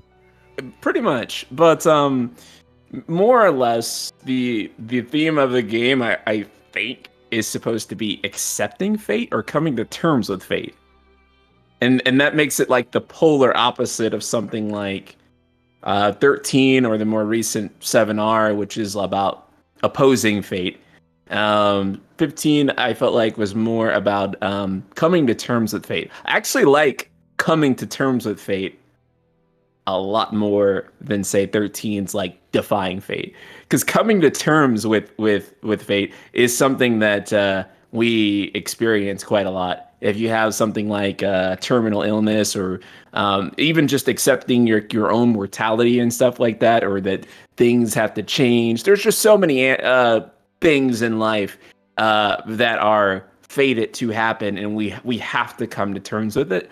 So I think that's what it was supposed to be, like, leading into, Noctis, you have to die. There's no escaping it, right? And I think that's a really compelling theme when told correctly. The only problem is that Noctis is like vaguely told, like by being held by like Bahamut, which is like a titan, and he's just like, hey, you gotta die. And Noctis gives no reaction to it. There is no time for him to like give introspection or to like, talk with his friends about it. I mean, he has a conversation with his friends about it, but it's 10 years later and after the fact. So we never even know how Noctis feels about this. Like, if it was me and I knew I was being raised as like a sacrificial lamb, I would have like this massive breakdown. I would be like, what? Are you kidding me? My dad like knew. My father knew the whole time he was raising me. I was supposed to be a sacrificial lamb. And then like at the end, he's just like, yeah, Dad, trust in me. I'm going to go to the void and kill I would be like, what? Are you kidding me? Can I make a request, please? Because it's gonna drive a point home. Can you please go on YouTube? You have the video up. Can we please watch the Final Fantasy 15 Omen trailer? Simply because I loved I was that about trailer. to mention that earlier, actually. I replayed it 5,000s of times and even listened it into my car just because of how badass I thought the music was from that particular trailer. Because it made me feel like that's what I was gonna get out of the game, and that'll probably explain why I'm so salty. The Omen trailer. This one. Exactly. Great trailer. To give a context into what this trailer is, everyone, this trailer is basically a preconception that Noctis's father had in a dream about the journey that his son would face if he went it alone. So, without further ado, enjoy. He should have went alone. Right? Yeah. I wonder about this trailer so often too, because I think because this trailer had to be started at maybe like an earlier point in development, so I don't know if they were handing them story beats that didn't make it into the final game.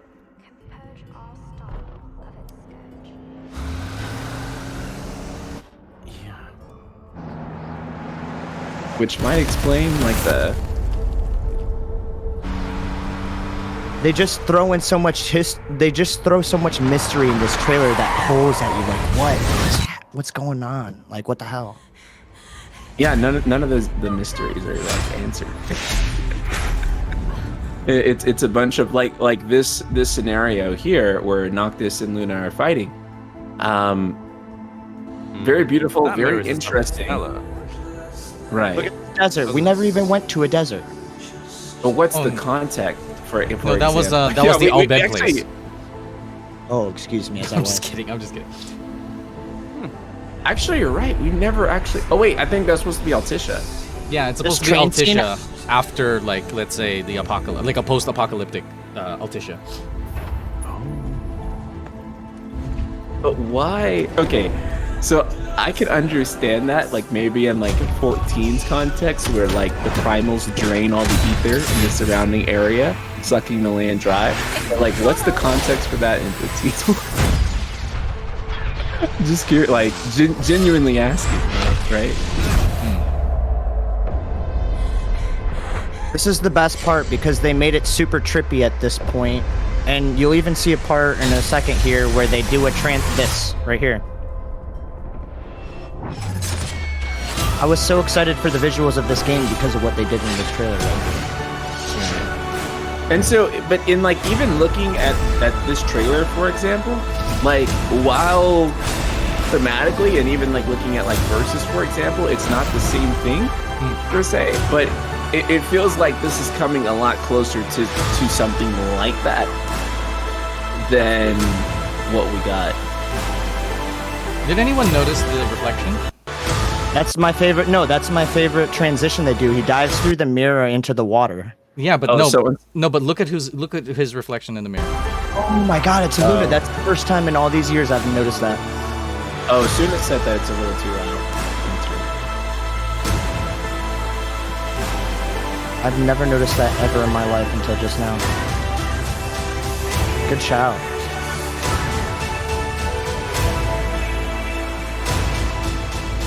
He starts losing his powers, which does happen. Look at this. The reason why I They're know making about him that look is like a god amongst men. the reason why I know about this is because I watched this video. I wanted to see if we could dub it. There's just nothing to dub. I'm the chosen. Yes. I mean, there's some voices, but I mean, it's you know. Yes.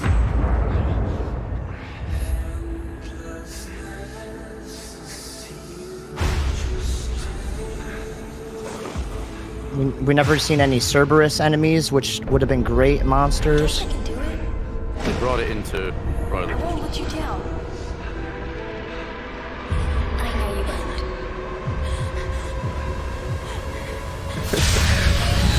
won't. Remember seeing all those enemies from the trailer? We added it in as DLC. Yep. Satisfied. I have seen many deaths, but now I'm only looking forward to one. And then I can rest. He will take responsibility. Then there's this fucking scene at the end. As must we This is very important. This is what makes him decide. This is the scene that ultimately makes him like, I can't send him alone. I need to send him with others. And then he asks, "Oh, may the god," or he says, "May the gods forgive me." My dude, the gods ask you to do the thing. Yeah, I don't know what that line was supposed to imply. It was literally a god you were speaking to in the crystal. Yeah. No, okay. The only thing that I could do to reconcile that in my head, like what that meant is because originally the summons, the astrals as they call them here, were not originally the gods, right? Because we actually had a goddess, Etro, right? And then we also had what we thought was Eos as a goddess, and then that got retconned into, oh no, it's actually just Era, and they're just depicting her as a goddess. That's from episode Arden. If you guys had never played that one, I know a lot of people haven't, but yeah. So it turns out that there is no goddess Eos. It was just a huge misinterpretation. Thanks for the follow. And all these fan theories, by the way, were centered around like Eos, but there never was an Eos at all. It was just Eris. Okay, but all right. So they if you notice, they keep doing this thing where okay, so let's break that down, right? Regis goes, "Forgive me something, right? Forgive me for what I'm supposed to do, for what I'm about to do." But it always seems to me like things are always going the way they're supposed to. And it always sounds like they're going against what they're doing, but not. So it's like, okay, Niflheim confuses me. They're just like, oh, okay, look, we're going to have a peace treaty with you. But what we ask of you is that Noctis and Luna marry. And then Regis goes, quick, get Noctis out of here and make sure that he meets Luna Freya in Altissia and ask them, and they should marry. It's like Niflheim's like, yes, so that's what I said. Like I said that. Like did Regis not hear me? Like it keeps happening even in Kingsglaive. Right? You watch Kingsglaive and it seems like, Liberters, get her out of here. We need to do this. And then what's her name goes, oh, sorry, Liberters, I can't go with you, but I'm going to go to Altissia. And Liberters is like, yes, that's what I was supposed to do, was send you to Altissia. Like, what? What is they keep doing this over and over in this story where it's like, Ravis, what does Ravis want like out of all of this? Like there's no real plot twist other than like Arden was a past king. Aside from that, there's not actually a plot twist in the game. Everything just happens according to plan, more or less. Well, because even for Arden, right? That's sort of the thing. It's like, oh well, all of this happens and actually all according to plan. I fucking hate the gods, but I listened. Yeah. Like And then Noctis, like he's also like fated by the gods to do this thing, and then he just does it. But it requires nothing out of people, and I think that's the problem. I think when they were writing it, they were like, it was almost like they wrote it and everyone looked at it and just like, yeah, everyone's doing exactly what they're supposed to. Like, that's good. Yeah, we need to make it feel like there's some development that needs to happen, but then there is none. So I don't. It's nice to see in Final Fantasies where you see Cloud in the beginning in Midgar, and then you see him in the middle, and then you see him in the end, and you're just like, oh, look at all the different Clouds there were. You see Squall in the beginning, you see him in the end, you're like, oh, look, it's a different Squall now. You see Zidane and all of them. Even Lightning, for the most part, is like that, too. And then you meet Thanks for the follow. and you meet Noctis. And what happened? Nothing. He was literally he could have just never left. and the thing and things would have just happened the same way anyways. Like I'm very confused about this because the one thing I do not want to think is that they're just bad writers. Like even bad, like you know what I mean? Like I don't want to just think that they just wrote this poorly. Like there must, and usually when writers write poorly, it's because they're torn between ideas. So I'm trying to figure out like what ideas exactly were they trying to go for. Maybe I think that I started thinking about this when you were talking about this, like Prince. You said something like, "Oh, this could have been like the Final Fantasy," and I think that was one of their problems is that they wanted this Final Fantasy to be the Final Fantasy. So it's almost like they wanted it to be like the all-encompassing end of the Final Fantasies. It's almost like Nomura's just like, yeah, I might if I die on this game, then I die on this game. Like it's a game I'm worth worth dying on. But you know the problem is like, sorry, I just want to say one more thing, which is no, sorry, go ahead. Which is if you try to be everything, you end up becoming like nothing, and I feel like that's kind of the story of this game. Mm-hmm. So one of the things that Versus was going to be is that much like Final Fantasy VII Remake originally, and this is a lesser known fact, it's not often discussed, but this can still be Googled, is that Versus was actually going to be a multi-game series. And even in 15, 15 was still going to be a multi-game series. This is wasn't it? Versus? Right. Yeah, and then that's why the tagline, "A World of the Versus Epic," that's why that existed, because Versus was going to be an ongoing thing, right? Mm-hmm. And likely that idea of doing it in multiple games was probably an idea that Nomura carried over to Final Fantasy VII Remake that he originally conceptualized with Versus. Mm-hmm. And that's, I think that was how he was going to be able to tell this massive story. And so I think what really happened is that the writers for Final Fantasy 15 were looking at all these ideas that Nomura had conceptualized for this Versus trilogy to happen. You know, this really, really big multi-game story. And I think that they took all of that and broke that down and tried to make that fit into one game. And I think even some of the leaks that more or less confirm that. I don't know if you guys remember the leak that came out 6 months before the game released, which basically had the entire ending. And he also leaked a bunch of development information, and everything that he said turned out to be true. He actually pretty much explicitly says that more or less what happened is that they took the entire overarching story of Versus and the whole concept, and they fit that whole thing into one game. And that's also why you can really feel that there are 3 different games within Final Fantasy 15. There's the start of it, which is like totally like this open world, like road trip, which is what the first Versus game was going to really be like post Invasion of Insomnia. And then you have like the sort of second thing where they're in like Altissia and then the train, and you have like the third game where he's like older Noctis, and then they just tried to fit all of those ideas, the whole overarching thing, into one singular game. And what I really think is that you have 3 different ideas for 3 different story arcs, and they tried to shove it all into one game and make it all happen at once. And I feel like I would have been so much more satisfied with 15 had 15 had been that multi-game saga that it was meant to be. And if it would have ended in Altissia, I feel like I would have had more to look forward to than say, and I'm talking about even if it had been like the exact same game and it ended in Altissia, and then we could have started off fresh in like another game perhaps, that would have been like way more intriguing than say them trying to rush it. And the reason why he said that they could no longer do the multi-game projects, I think, is because they had something like 25 plus games in development queue.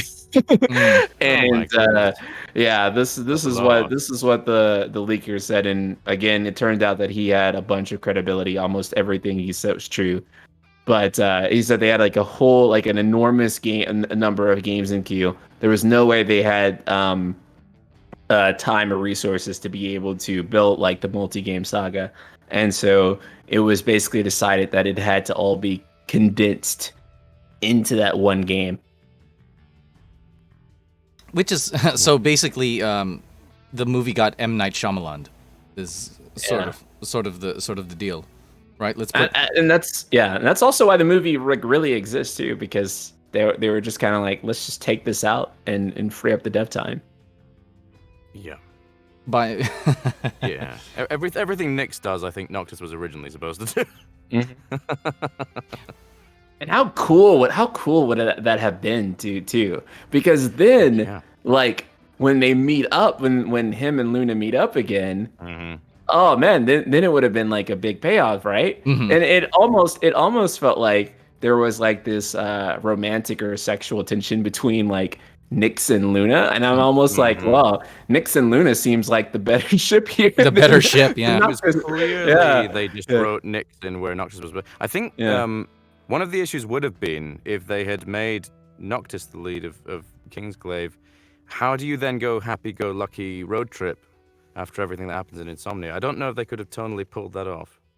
Well, it's yeah. Which I think lends itself to the thing I was saying, which is in fact that they wanted everything, you know. Yes. Like they wanted to have that. I mean, it's definitely overambitious. It's a fundamental problem of the game. It's overambitious. Well, I don't even know if I agree that the fact that it wants to be everything, because it doesn't commit to a simple enough idea that it can pull off consistently. I would say. Fair enough. Fair enough. No, that's fair. That's fair. That's definitely fair to in terms of it bit off more than it could chew.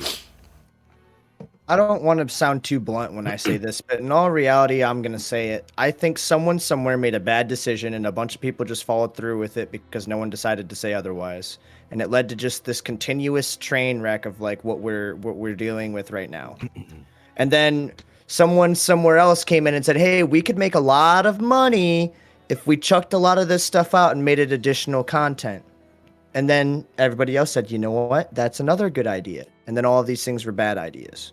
That sounds pretty, I know that sounds just pretty like bland for me to say it like that, but I genuinely feel simple ideas like that from a few people ruined the game. Because that's what I get when I feel it, is like, oh, we took out these sections because, oh, we can make more money by selling this, or, oh, we can make a movie, we can make an anime.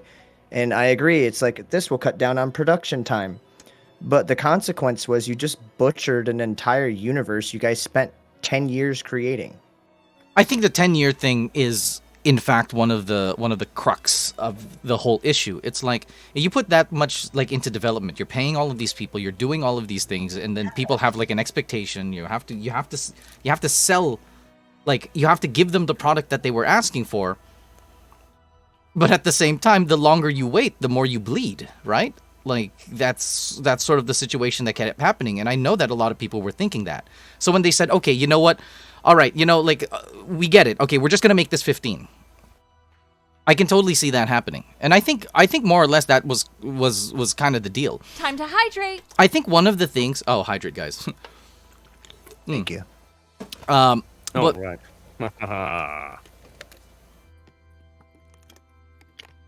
It's sort of sad because Final Fantasy 15 is almost the example of what Final Fantasy should never do, right?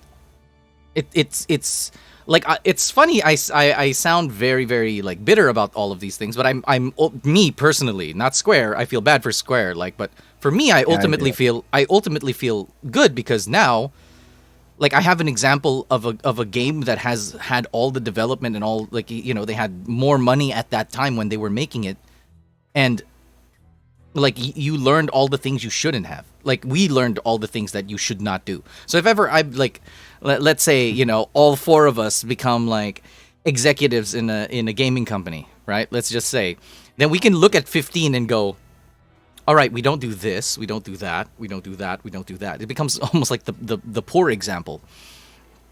It becomes a poor example of it. But the thing that pisses me off is that the game has so many easy fixes in this situation. Right? Like, and that's the reason why, like, I'm not as charitable as most people are when it comes to Final Fantasy 15. It's like, I understand, okay, like the first arc of me understanding Final Fantasy 15 is knowing what they had to go through and knowing that all of that was difficult. Okay, granted, the solutions aren't so hard. In fact, a lot of the times they bypass the solution for even harder problems.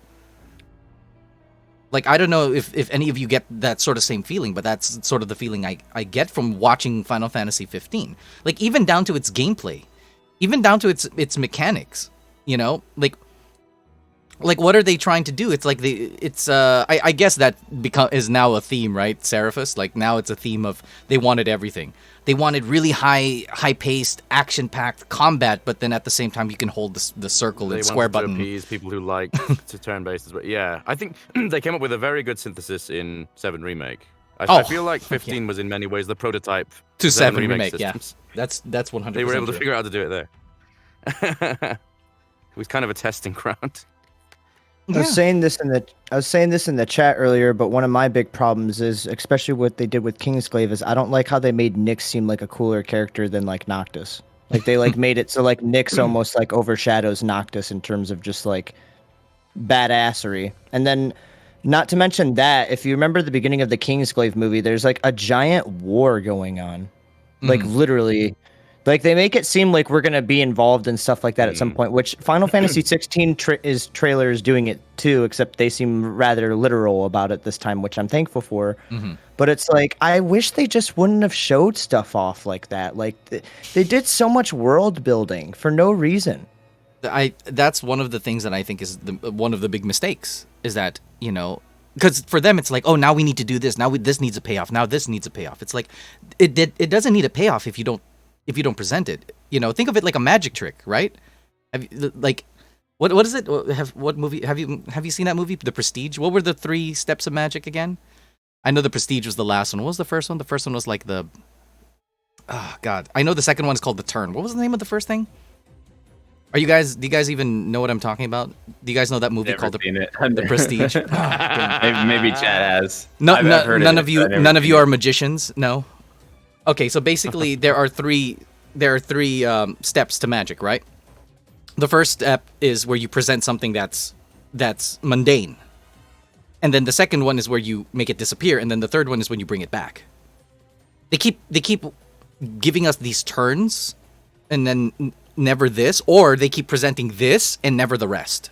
Like, they've never given us like a full 3 arcs of anything, and it becomes a very curious thing. Like, what it is. So what now? My question now about this whole thing about Noctis, for example. Let's like, if you look at somebody like Noctis, right? And this is like, he's supposed to be a king, but he's a prince, right? Like, that's sort of the way that they're making it. And usually when you use prince language, when you're saying that, then you're saying that you're in line to be king, but you're not king yet. But what necessarily, and this is a good tease. That's a very good tease. Like, that's a very good storytelling device to be like, well, this is the prince. It's like, yeah, because a prince is nothing but potential. It's nothing. He can be a king. He can also be not a king, right? But what turns Noctis from prince to king in this story? Is it literally getting from one point to another? What is the sort of development that these characters have? Because, you know, like, the only thing that I think, because I saw chat and all of them are like, I love the relationship of the 4 guys and all that, and like, yeah, that's cool, but you know, I hate to be a downer, but it leads to nothing. I don't know what they're for. I don't know what the boys are for. Like, I don't think I don't think all of, like, so the concept that I had on originally before the game came out, I thought to myself, okay, so here's a prince, and he's going on this quest. It's kind of like a pilgrimage, in a sense, right? Because, you know, that's an old thing. That's an old archetype. Prince goes on this quest.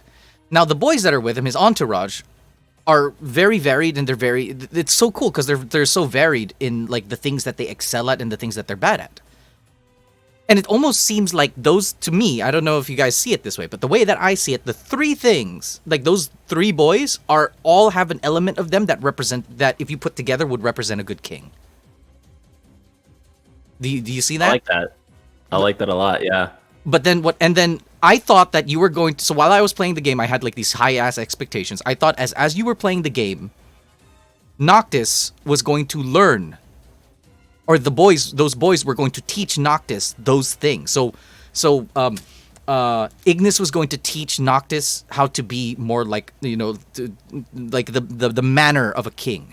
To act like that. Yeah. To do that, to be responsible. And then Gladio was going to teach him like the strength, like, the power that a king needs to have. And then the way I looked at Prompto was like the closest thing to him. He was like the representative of the Lucian's civilians. Like, it keeps him close to the people that he's that he's the king of. Right? It keeps him as close to a representative of his people as possible.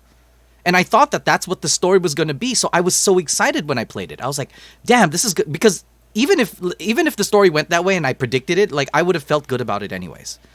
Because it's like, this is the reason why he needed to journey. So even if Regis was just like, okay, well, fuck it, like, my son is going to die, like, but in order for him to die, he needs to be like a king. He needs to have like what I went through. And Regis did go through those things. Remember in the King's Tale or whatever? He almost had the same ensemble of people. He had Sid, he had Core, right? He had even what's his name? Jared, was Jared part of it too? I forgot. But he had but he had like a bunch of people too, right? He had his own little bro squad. And they're looking, and it's almost like for him, it's kind of like, well, this is what I needed to do to understand what it meant to be king. And because of that, and when I realized that, and I went from prince to king, or I went from not being worthy to being worthy, then I could put on the ring. And then I thought that Luna was supposed to hold on to the ring because Because Regis was just like, look, like Luna, you love, like, you're the Oracle and you love my son. Like, nobody is a better judge of whether or not my son should, like, is ready to put this ring on or not. And it's like, it's a ring, like, you know what I mean? It's wedding related anyways. So it's like, yeah, so you're going to be the person who I'm bequeathing this to. Your responsibility is you're supposed to give it to Noctis, and you're going to be the judge because I'm going to be dead. And I'm not going to be able to tell my son, like, to quote unquote, like, walk tall, right? Like, when he was walking out, maybe he's slouching a bit because he's still a little prick, right? And I thought that was his goal. And I thought that Arden was supposed to challenge him on that. I thought Arden was going to be more manipulative than that. I thought Arden was going to be like, you know, you need to put on the ring because look at everyone who's dying. Just put it on, man. You know? Oh yeah. Just put it on, dude. Just put it on. Like, you know, it's in your blood. You should put it on. And then he puts it on, and like, he wants him to put it on, and he's not worthy. And Arden laughs because like, this is the king? Fuck you and your kings. Look at that bitch. Like, that kind of a situation, you know? I thought these were sort of the beats that were going to happen. Like, I thought this was the story we were going to get. Like, this is my, like how I imagine it in my head. Because I didn't think they needed to change much. They just needed to change what it was about. You know? Like, and I really thought that was my solid ass theory, because in Kingsglaive they showed it off. Right? It's like, oh, like, the guy wears the ring. One guy wears the ring and he just burns. And then Ravis wears the ring and half of him burns, but he's still alive. So that means that there was something about Ravis that was, I guess, like, more impressive. And then Nyx they were literally burning him, and Nyx said some dope ass anime shit where he's just like, man, you guys fucking suck, blah blah blah blah. And they were just kind of like, and the gods were just like, okay, we'll give you until midnight.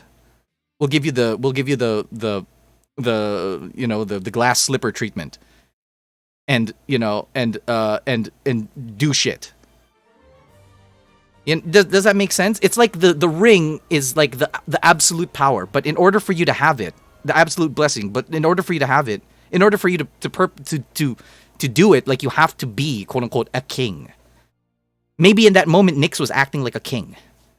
Ravus like thought he was a king. Like he would have rather been king. I don't know. Like I thought that was gonna happen. I'm just like, okay, this ring is important, which is funny because in Kingsglaive they mentioned it once. Like all of a sudden, say like, sorry, how I rambled. No, I just wanted to say like how disappointing it was when Noctis put on the ring and the Kings did not judge him. Did anyone else feel that? I was like, oh man, when Noctis puts on the ring and all the Kings judge him, oh, it's gonna be a great scene, just like in Kingsglaive. Yep. But no, nothing happened. It's almost like, oh yeah, you got the blood.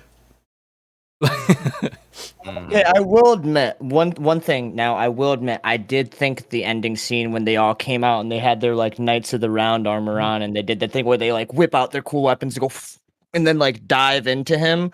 I was like, okay, symbolically speaking, that is the shit. You know, But that was other great. than that, yeah. No, that Like was that great. was awesome. I liked that scene specifically because of the idea and the representation of what it meant. And I love the fact that like don't get it twisted. Nomura knows how to make a damn scene.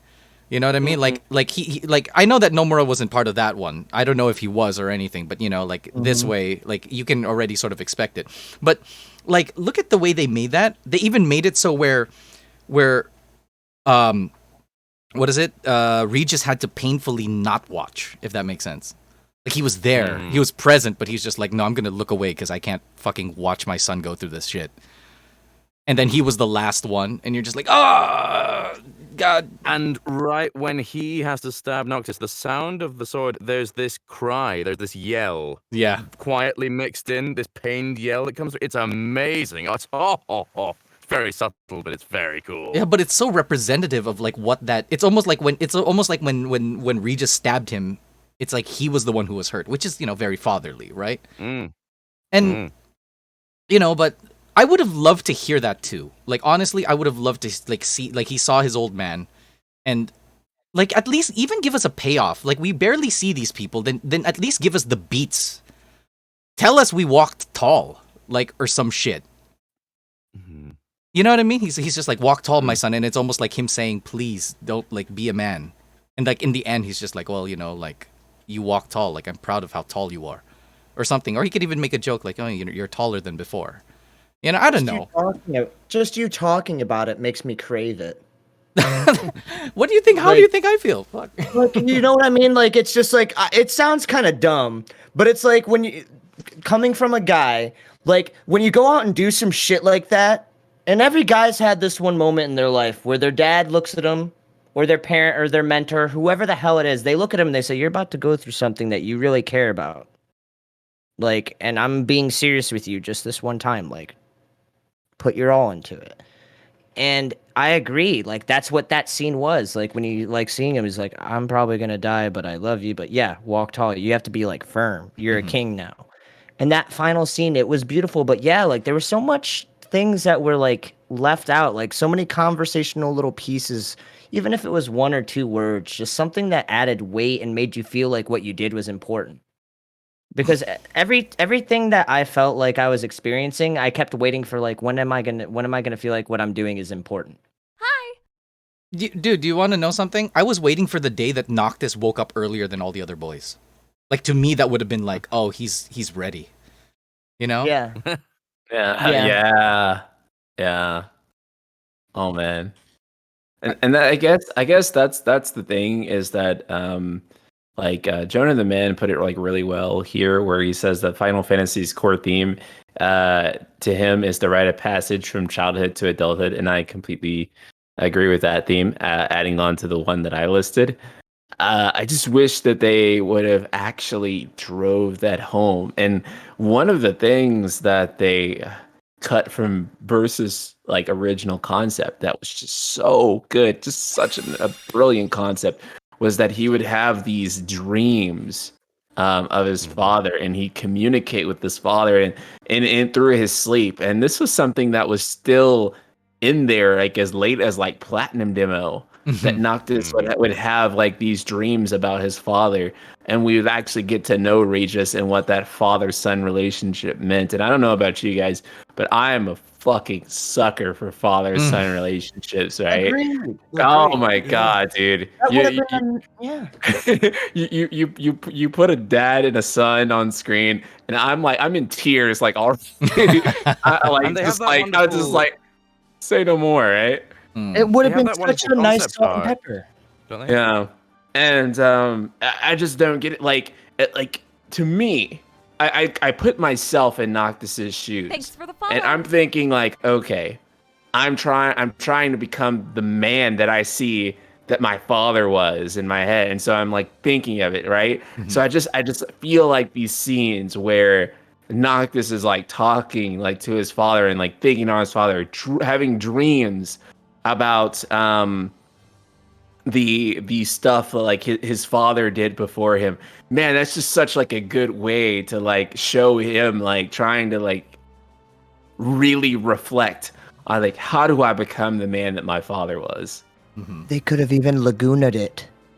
Oh yeah, they could. I mean, they could have done so many different things with it, but even without having to build all that out, just simple scenes with him talking to his dad, like in the castle, just like sitting like in the castle, just like having conversation, just like his dad, like giving him like really basic like life advice, saying like, "Well, son, when you become a man, you need to do this, this, and this." Just stuff you'd imagine like your dad saying to you, right? And like in the wake of his father dying, I think any person would be thinking about that. And I feel like Noctis, like, he really gets over the death of his dad in like one chapter. He's just kind of like, well, dad's dead, so all right, boys, let's go get some cup news. It's just like, man, dude, like your father. Really, it feels like he gets over the whole situation like so easily. Like there's dialogue in that chapter, and then from then all the way to the end of the game. Well, not to the end of the game, but all the way until the end of where like the car sequence happens, where the regalia is like destroyed. You never see him like really grieve over his father. And I know some people might argue, maybe in the story, like the way it's playing out, there wasn't enough time. But this is like an open world game, man.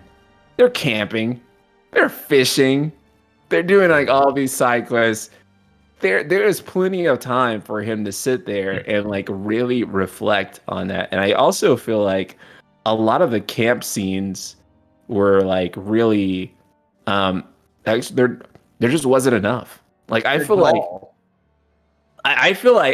almost every time, like not like maybe not literally, but there should have been like dozens of camp scenes where you just saw them just like talking, even if it was just like about the most mundane shit like you could even like imagine, but just like having them like talking like at the campfire to like build it up. The idea really is, like someone, Vengeance here in the chat says, it's understandable why we don't see Gladio break down or anything. He can't see the set, but Noctis doesn't really do it as much as he could on the way to Noose. And that's also goes back really to Kingsglaive being a thing. You know, Noctis wasn't even present for like the most important day of his life, which was, the invasion of Insomnia. So I completely agree that, it should have like this laser focus on going from being like a young man to like being like a man, like a king, like, he starts out in his 20s and then we have him in his 30s. So it should really have been about, him going from that point in his life to that other point in his life. And we just don't get enough build up to really make that hit home in any regard. It's funny because it's not even that. Okay, I'm pretty sure that these ideas are not novel to us. And one of the reasons why I say this is because it's so obvious, like how symbolic it is that when they go back to Lucis, when they go back to Insomnia, he obviously has, facial hair and all that stuff. His hair is obviously very different than it was before because he used to have this thing and then now it's like all parted. But then they make him dress up like his fucking father. Like, that's a story thing. That's not a, oh, I picked the Neeson cup noodle head thing. Like, it's an actual thing that they put in the story. Like, oh, you look like your father now. Even when you first play the game, right? Like, wasn't that the scene? All of them are dressed up as Kingsglaives, and then he's dressed up like his father, right? When Ifrit like attacks or whatever. Do you remember that? Like the very first start of the game, and it's like, oh, okay, so that's the reason why to me I'm just like, okay, so that's what they're trying to build up to. They're trying to build up to Noctis becoming a king. But like it's so funny you mentioned that. I would actually, if you cut out like a couple of these animated camp scenes and you gave me different scenes instead, I feel like I would be happier. Like for every 5 camp scenes, like give me one about someone else. Give me one about Luna. Give me one about like Regis. Like look at I thought, again, this is one of the things where I ruined the game because I have too many expectations.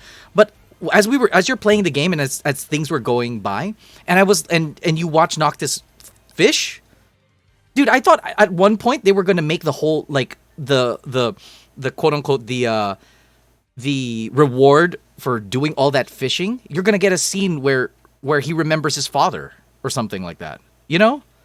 Like, I thought that was going to be the culmination of doing these things. Obviously, I didn't know. Like, all you do is you get, like, the fishing gets easier.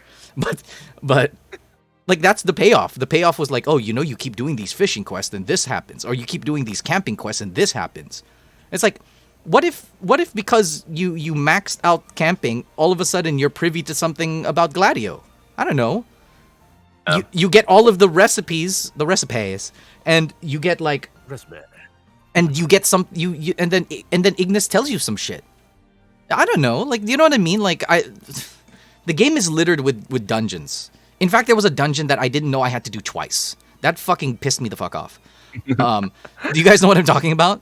The one where you fight the Jabberwock? Is that the one? It's the one where you have to go underground or some shit. I know which one you're talking about. You get a royal arm by doing that. But I will say that I like the dungeon design in 15 more than 13 or 7R. I will say that because I feel like the dungeon design in 15 was actually like a lot quicker. Like it's actually like a lot like better paced for a dungeon. Whereas I feel like the other two modern games, like the dungeons drag on too long and are a bit padded. I do feel like 15 actually had like perfect dungeon length. That's like one like very positive thing I will say about it. I didn't want to interrupt, but I want to be quick. Heroic redeemed AC. There you go. You got it. Anyways, continue. What were you saying, Ferren? What?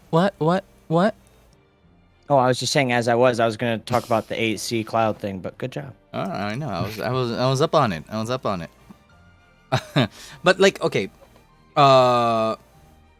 Speaking of dungeons, I think if they made dungeons any longer, then they would have pretty much gone against like their whole system of gameplay anyways.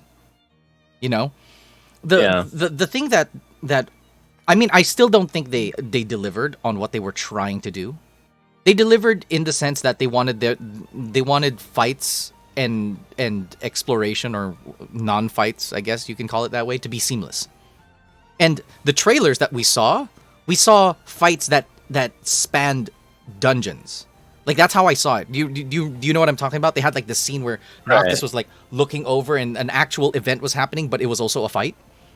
And it was almost like that whole corridor. Like, they tried doing that in the game, but they failed at it. Like, where the whole corridor is actually a fight. The fight is not just like this area. Like, the whole corridor is a damn fight. And it's not the Final Fantasy 14 like mob pull kind of situation. Like, you're in action the whole time.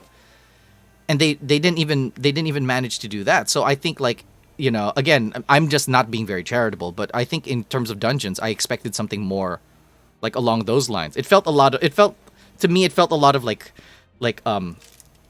Legend of Zelda, like old school Legend of Zelda, where you have like the pathways and there's no monsters, and then you have a room where that's wide enough, and then in your head you're just like, a monster's gonna pop out.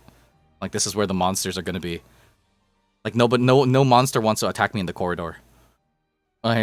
You know? So in that sense, I felt like that was very like kind of cut and dry in that situation, especially with the battle system that they were going for. They shouldn't have made it that way.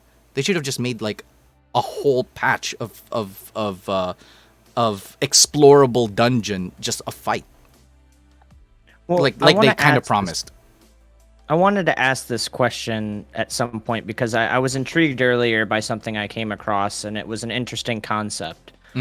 Do you guys feel, and this is kind of like a series of questions that's in one question, but do you guys feel like too much open world can just kind of kill a game? And secondly, if Final Fantasy 15 took a more linear route, like they did with the second half of the game, and like made the whole game like that, but they took the time to increase the detail of their storytelling, would you guys be okay with that? Do you guys like the open world setting with that kind of combat?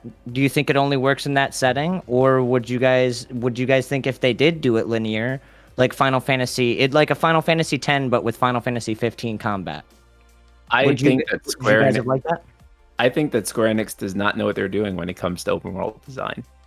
It would have been a much better game if it was linear, not 13 linear, which has its own issues. In fact, I think I said this before on a different talk, that if I was the one directing both 13 and 15, I would have made 13 open world and I would have made 15 linear because linearity makes so much more sense for 15 style, and I thought that an open world style made more sense for something like Final Fantasy 13, but they went the opposite way around. In either case, I think that also would have put most of 13's story on Grand Pulse instead of trying to flesh out two worlds and then not having either one be fleshed out. But that's a story for another day. But so you're coming back, got it. Yeah. But yes, no, like with 15, I really think that open world was a mistake. It was their first attempt at trying to make an open world game, but I do think that it would have just worked better as a linear pilgrimage in the same vein that Final Fantasy X was.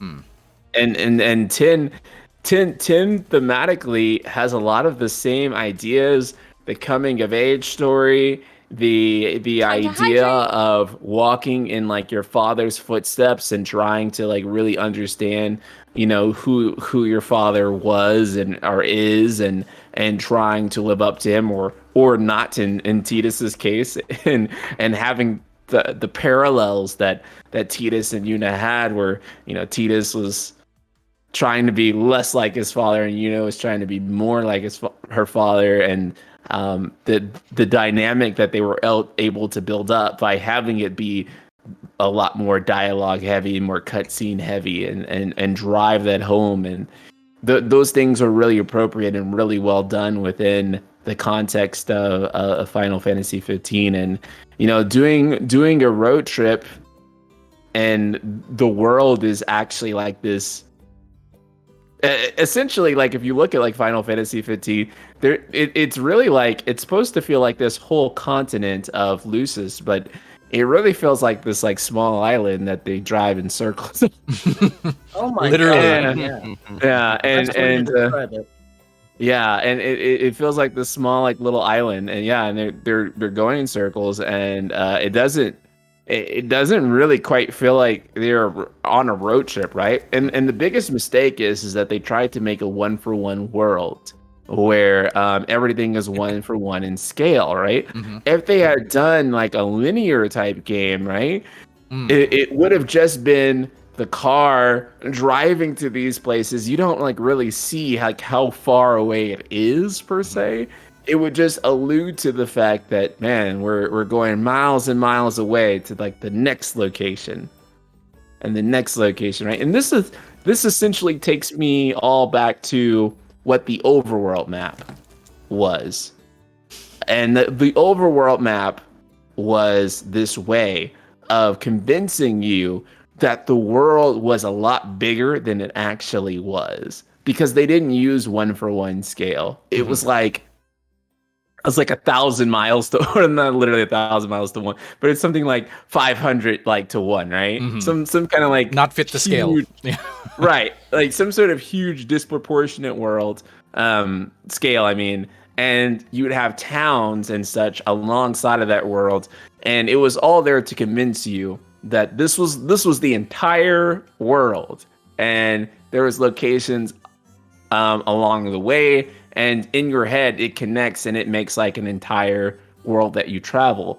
But they try to convince you of that same thing in 15, except that your world is like this tiny little island that's supposed to be like a whole country, and then at the very end, to show you the rest of the world, it's this very quickly paced train ride to try to push you through and say, oh yeah, that's this and this. And like when we were talking about like Altissia earlier, I don't know how many of you remember, but Altissia was not even supposed to be a country. It was supposed to be a city within the country of Accordo. Yes. Accordo was supposed to be the nation, and Altissia was supposed to be the capital. And then they just cut Accordo from the game because there wasn't enough time. The name Accordo, but yes, you don't get to go anywhere else. Yeah, right.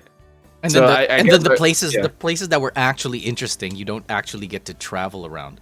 Like the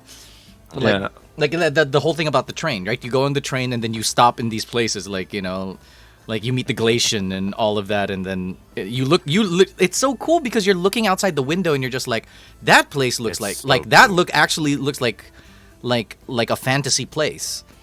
And then the one that you're driving in is like as mundane as possible. And it's funny how you mentioned that, because now that you mentioned that, because everything is fit to scale, the world actually kind of feels smaller than it is. Oh, it does, absolutely. So it has the opposite effect of it. Oh, look at the chat. They all said the same thing. It's like all this world and they only have one town. Yeah. Yeah. And then the other side of the ocean has also like one town. And then when you get to Gralia, it's already dead by the time you get there, which is just like Insomnia too. And even thinking back on Insomnia, Tenebrae is also like you get there and it's already. God, we never even go there. I was like, oh, that's like the Bevel of the game. We're gonna go there. So it's the kind of trick of 15 is that everything interesting happened just off screen 5 minutes ago. Oh, that's annoying. Which kind of makes it tantalizing, and I'm very obsessed with the game, but it is bizarre and very silly. Oh yeah. Yeah, it's just it's so weird that like you're saying, like everything that is of any interest is never happening on screen. It happens like when you get there. And it just feels like every place that you show up to, it's already like burned to the fucking ground. The moment you get there, it's like it's on fire. It's like, well, let's go to the next place. You go to the next place, and like it's already burned down. So you already have that, and you still can't make a joke, and you don't even use that opportunity of always getting to places before they're like right after they get destroyed, and you still can't make a joke about Noctis waking up late. Such a missed opportunity. You should have been like, see, this is what happens to you, boy, when you like don't wake up on time. Like we could have gotten here 10 minutes earlier and the place would have been like not on fire. Yeah. Oh, excuse me, continue. No, I was just gonna say that like Tenebrae was such like a disappointment, because even if it was just like a small town that you can go and like poke and prod around in, it would have made such a big difference than it just being like a town that you see from like a bridge, or it's like a land and like the town's like over there. Like it would have made such a difference if in some capacity you felt like you spent some kind of time there or something major happened, but you kind of just like go there and then like you're just kind of like, well, this shit sucks, and then you just get back on the train. You don't even have enough time to care. Yeah. They don't give you enough time to real care. life, though. Yeah. It's so real life, though. Like when you go and look at something, it's like, well, that's cool. All right, everybody back on the bus. Moving on. And then everybody gets. It's literally a tour. It's not a God. journey. It's literally a tour. It's like Euro Trip. like- I think Euro Trip was more like eventful. I literally just replayed the game like last month, and I'm still thinking, why did we even stop by Tenebrae? Like, why did we go? Why did we make this stop? I feel like we like literally went there to like press F to pay respect, and then like to like Luna, and then like it was just like, well, we hit F. Let's get back on the train. There really wasn't anything there, and then I remember after that, there's like the train stops, and then like there's like a boss fight for some reason. Mm-hmm. Oh yeah, where you fight the spiders or something like that, or Yeah. And then you just get back on the train. Yeah, right back on the train. It's interesting. The pocket edition of the game, there's an actual whole area to go around there. Time to hydrate. So there was clearly meant to be a whole explorable bit, which they then cut out. But they put it in the pocket edition, along with a bunch of extra dialogue. oh, good for them. So that extra dialogue, a lot of people thought was recorded after. A lot of it is like actually cut dialogue from 15. Oh, Put yeah, onto it's that. definitely. Yeah. It was definitely recorded at the time, and then they cut it down for the main game and put it back in for Pocket Edition. Definitely, because it's like the same dialogue. They've just cut out a phrase. Yeah. Yep. So to circle back around to the original Thanks for the question, then follow. we all agree that Final Fantasy 15, for some reason, albeit interestingly enough, would have probably been better off if it did a linear story. Yeah. Oh yes. Yeah. See, I mean, I'm- it doesn't have anything. It doesn't do anything interesting with open world. It's just kind of Okay, so I have this thing that I always talk about when it comes to Final Fantasy because I'm doing a saga run. It's nothing new. It's a Twitch thing. A lot of people do it. It's just you play all the Final Fantasy games. That's all it really is in a nutshell. But one thing I've noticed about the Final Fantasy games by doing this is they all have this formula up until 12. 12 is when they depart from the formula. Do you guys want me to basically ruin every Final Fantasy game for you? More than I already have. Go for it. Yeah. I'd so like to see you try. Every Final Fantasy does this trope, and we talked about this last night. I'm gonna Google it to make sure I get the name right this time. What's it called? Okay. All right, that's they're called Chrome.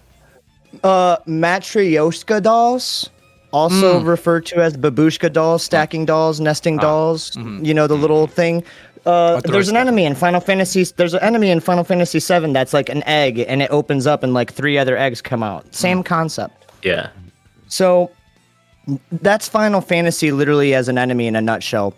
So Final Fantasy 7, 8, 9, even the previous two-dimensional ones, they do this where they introduce you your forefront character, who is the character who's like, yes, I'm going to destroy the world and take over everything. And you're like, oh God, we have to deal with this guy. And then there's like the ominous, like, this is the real bad guy who's like, little do they know, I'm the one who's gonna take over everything. And he's usually like the best friend of like the guy who thinks he's in charge. And then there's the secret Illuminati villain guy that no one knows about until about 70% through the game. And then he comes out and he's like, actually, I'm the real villain. And then everyone's like, oh shit, now we have to deal with this guy. They literally do that in every Final Fantasy up until 12. Like, just to go through a few of them, 7, it's Shinra. And then it's Jenova, then it's Sephiroth. Or some people believe that it's Sephiroth and then Jenova, but whatever, I'm not going to get into that. Then there's 8, and they do Adea, Adele, and Ultimecia. Then there's 9, they do Brahi, Kuja, and then Garland, and then they even throw a Necron in there just for the fuck of it. Then 10, they're just like, okay, so now we got we got Sin, but then we got Seymour, but then we have Yevon, who's actually not a person, but just a spirit. And then you get to 12, and then they're like, you know. But that's Evilise. Like, Evilise does its own shit. But I liked. I'm not even gonna bash. I'm never gonna bash on 12 because the thing is even though the story at the time when I was a kid went over my head, the whole thing felt tasteful. Like the artwork, the areas, everything, it just felt tasteful. Like, I will say that 12 went over my head a little bit, but then when we got to 13, I was like, okay, your world's beautiful, your story sucks. Where's my babushka doll like story? Where's my triple villain set up with my conspiracy Illuminati villain? I mean, there was Final kind Fantasy of. 15. I think. Okay, they kind of did the religious and... hierarchy thing, and yeah. Okay, whatever, but yeah. Yeah, like. What a sorry. So, but then 15, it was like we have Arden, and when I was introduced, everybody kind of agrees on this. When we get Arden, he's like, "Oh, hello there." And he's like, "Fancy meeting you here." Like he's the Jack Sparrow of the story. It's like, yeah, I want more of that guy because he's like mysterious, and I know he's gonna do something crazy at some point. But even then, like they missed out on so many scenes. Like Sarifus was saying it earlier. They could have had so many cool temptation scenes, like doing the whole "Go on, put on the ring." You know that was you Crane want was it. saying that. He's like, the power. You know you want the power. He's like, he could be like trying to seethe into his mind. Like they could have play done the so many devil cool in that scenes. one. I like the concept of Yeah. like of they made him sort of a Jesus character, and then they made him sort of like a Luciferian character. And then they ripped It's him out of great it. fun. Yeah. That's a very cool trope. Like to be honest, like Arden, the reason I give, like everything we've said about the game pretty much has been negative. Arden is like 20 out of 10. He's like the best character ever. I love He's Arden. amazing. I love. Oh, He's you would. so amazing. Oh, Sarifus, I need to tell you something. If you like Arden, you'd really like Emmett. Anyways, Yeah, you love him. you'd love Emmett love him. From Yeah. 14, is that? Or? from 14. Yeah. Hashtag Arden did Right. nothing wrong. That's like the absolutely. Yeah. No, That's like Arden the is comment. like if Jesus turned evil and became the Count of Monte Cristo. It's like that's amazing. That's so fun. No. Terrific. Well, that's your story right there. That's your story right there. And If that's- Jesus and turned that's- into that's why the Count of Monte Cristo, That's why episode Arden is the best. That's why episode Arden is the best DLC. like you He could, does have a great DLC though. no, his It's good. Yeah. no, he has the worst DLC because that shit shouldn't be DLC. It's annoying how that's the case. I'm Yeah. very again. I'm not very charitable with this. Yeah. I'm not charitable when it comes to that. I'm really not.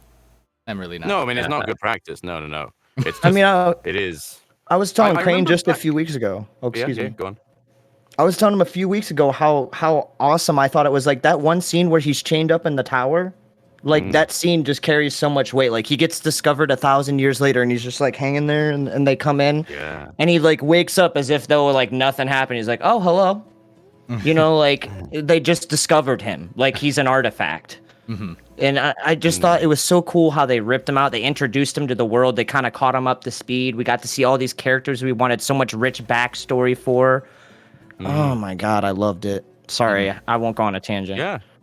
It was interesting because they initially, when people had asked about is there going to be an Arden DLC, initially the official, well, there was someone on the team who'd said we couldn't do a DLC because the story's too big. We might make our own game for it, and then they ended up doing it as a DLC in an anime. I episode. remember that. Yeah, that was Yeah. so.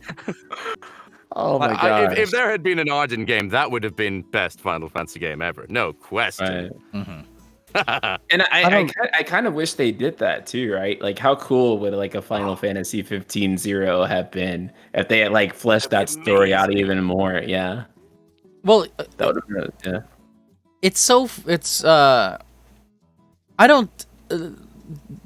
I don't consider Final Fantasy 15 complete, like in any sense. Like okay, sure, it's kind of like Noctis' story is done, but at the end of it, we don't really know what any of it was for. Like, Yeah. Like I don't know what it was for. I don't know. I honestly Definitely like just random pieces. like here's the mistake. Here's something that everyone should learn. By the way, like again, this is everyone should take note of this. Okay. If you give a character a face, then you need to give it a motivation. You can't give a character a face and not give it a motivation. That's exactly what they did with Bahamut. They gave that fool a fucking face. And they made him talk a whole lot. And Bahamut's motivations are weird. Like I don't know what he is. Like doesn't he have the same face as Noctis and Somnus? If you lift up He his has his mask, yeah. Yeah, cuz he's I supposed to don't be think like he's supposed to be like the progenitor of this whole king concept was in fact Bahamut. Yeah. So what's his deal? Yeah. And then apparently, according to like Dawn of the Future, he's supposed to he's the one who organized the whole thing that Noctis That's a was great supposed way to do it, right. yeah. And so that he's like the main villain, which I can't even begin to express the amount of cringe that I feel about Bahamut being the main villain of a Final Fantasy. I just feel like that's so lame. Like he's not Bahamut. Like Bahamut being evil, I can get behind, right? Mhm. But the idea that Bahamut was like the main villain, it's just something that it felt like they came up with because they wanted to introduce a villain that was an even higher tier than Arden, but they just didn't have it, and so they were just like, Bahamut has to be like the main villain, and I'm just like, that's a terrible idea. Somnus should have been the main villain of the whole story, because then that would have made so much more sense. Or at least the main villain of Dawn of the Future, not necessarily the main villain of 15, right? But because Dawn of the Future, that was supposed to be the quote unquote episode Noctis or something, right? Did I get that right? It was supposed to be like 4 DLCs, including episode Arden, Lunafreya, Aranea, and then episode Noctis, which would conclude it all. But I feel like trying to make Bahamut the penultimate final boss, like that's even above Arden, who conspired all this. I feel like it would have made more sense for Somnus to have been in the details, and it would have also just tied into everything a lot better. Because before the game came out, I don't know about you guys, I thought the Lucii were going to be fucking evil. I thought they were going to be like the actual bad guys, and I figured, oh well, man, who would be like the baddest of all the kings then, right? It would be the first king. So I was like, the first king is actually going to be the guy who is the evil one, and he's going to be, I was like, oh man, that's going to be so badass, because like the first king is going to be the one who's like the big villain, and then in the actual game, the Somnus is just like a reference. And he's all remorseful at that point too. He's just like, "Hey, brother, I'm sorry." And Arden's just like, Arden's literally like, I'm paraphrasing here, but he's kind of like, "Who the fuck is this weak ass bitch? Like who the fuck is this?" I'm not even talking about like episode Arden. I'm talking about like in like the game. No, but he's just like, that's what I mean. They relegate him. Like how he was so bad in, like he was almost cartoonishly bad in episode Arden. Oh my god, yeah. He was cartoonishly. It's actually my throne. They made the cringy laugh they had him here. Purely, they said that the reason they made him that nasty in episode Arden anime was just to make Arden sympathetic. That was the whole reason. A sympathetic character. Oh my god. Yeah. So I think the way I actually interpreted what Somnus did is that you have two perspectives on how to deal with the Star Scourge, which is another rabbit hole, God. But you have two perspectives on how to deal with the Star Scourge, and Arden's was this very pacifist. We can heal everybody. I can absorb all the demons into me. And then Somnus's perspective was like, it's too slow. Let's just kill this is them all. moving at an alarming rate. If we don't take drastic action, we're going to lose all the lives that we have right now. And it's a pretty realistic feeling situation, right? So it makes sense that it is that way, and that's what they're trying to do. I get it. And it did come off that way to me. What I just can't understand is that how that was not the forefront of the game. Like the game should have been about that. That's what's so weird about it. Like I guess that's what like makes me feel so weird about 15 is that why is the story not in the game? Like why is the story in like DLCs and Wikipedia pages? Like why is it not actually in the game? It's very much an exercise in archaeology, isn't it? Well, if you think about it too, like Why don't we just marry those ideas, right? If you want to make Bahamut the big, like, nasty of this story, and, you know, they already had that thing where he looks like Somnus or he looks like Noctis or whatever. Make Somnus his fucking, like, make him the Jesus to his god. Right? And it's like, oh, I'm the first king. And the thing is, you could have even written Somnus a little bit better than that, because the thing that you said, it's like, yeah, it's pretty much a tale of two circumstances, right? It's like either we heal them or we kill them. And, you know, he's obviously doing something wrong. He doesn't have to like it, but obviously they made him so cartoonishly evil. And then Arden's looking at the crystal, and he's kind of like, you could have put the whole ring thing in there too. Maybe he tries to put on the ring, and then the gods were just like, you know, because it's nice because it almost makes it seem like one little twist I liked was that in episode Arden, they almost made it look like, oh yeah, no, the crystal was definitely going to choose Arden. And then they go through this whole thing where he gets stabbed, and first of all, he didn't even, like, all that stuff didn't even need to happen. Like, you didn't need to kill Aira, you didn't need to kill anyone.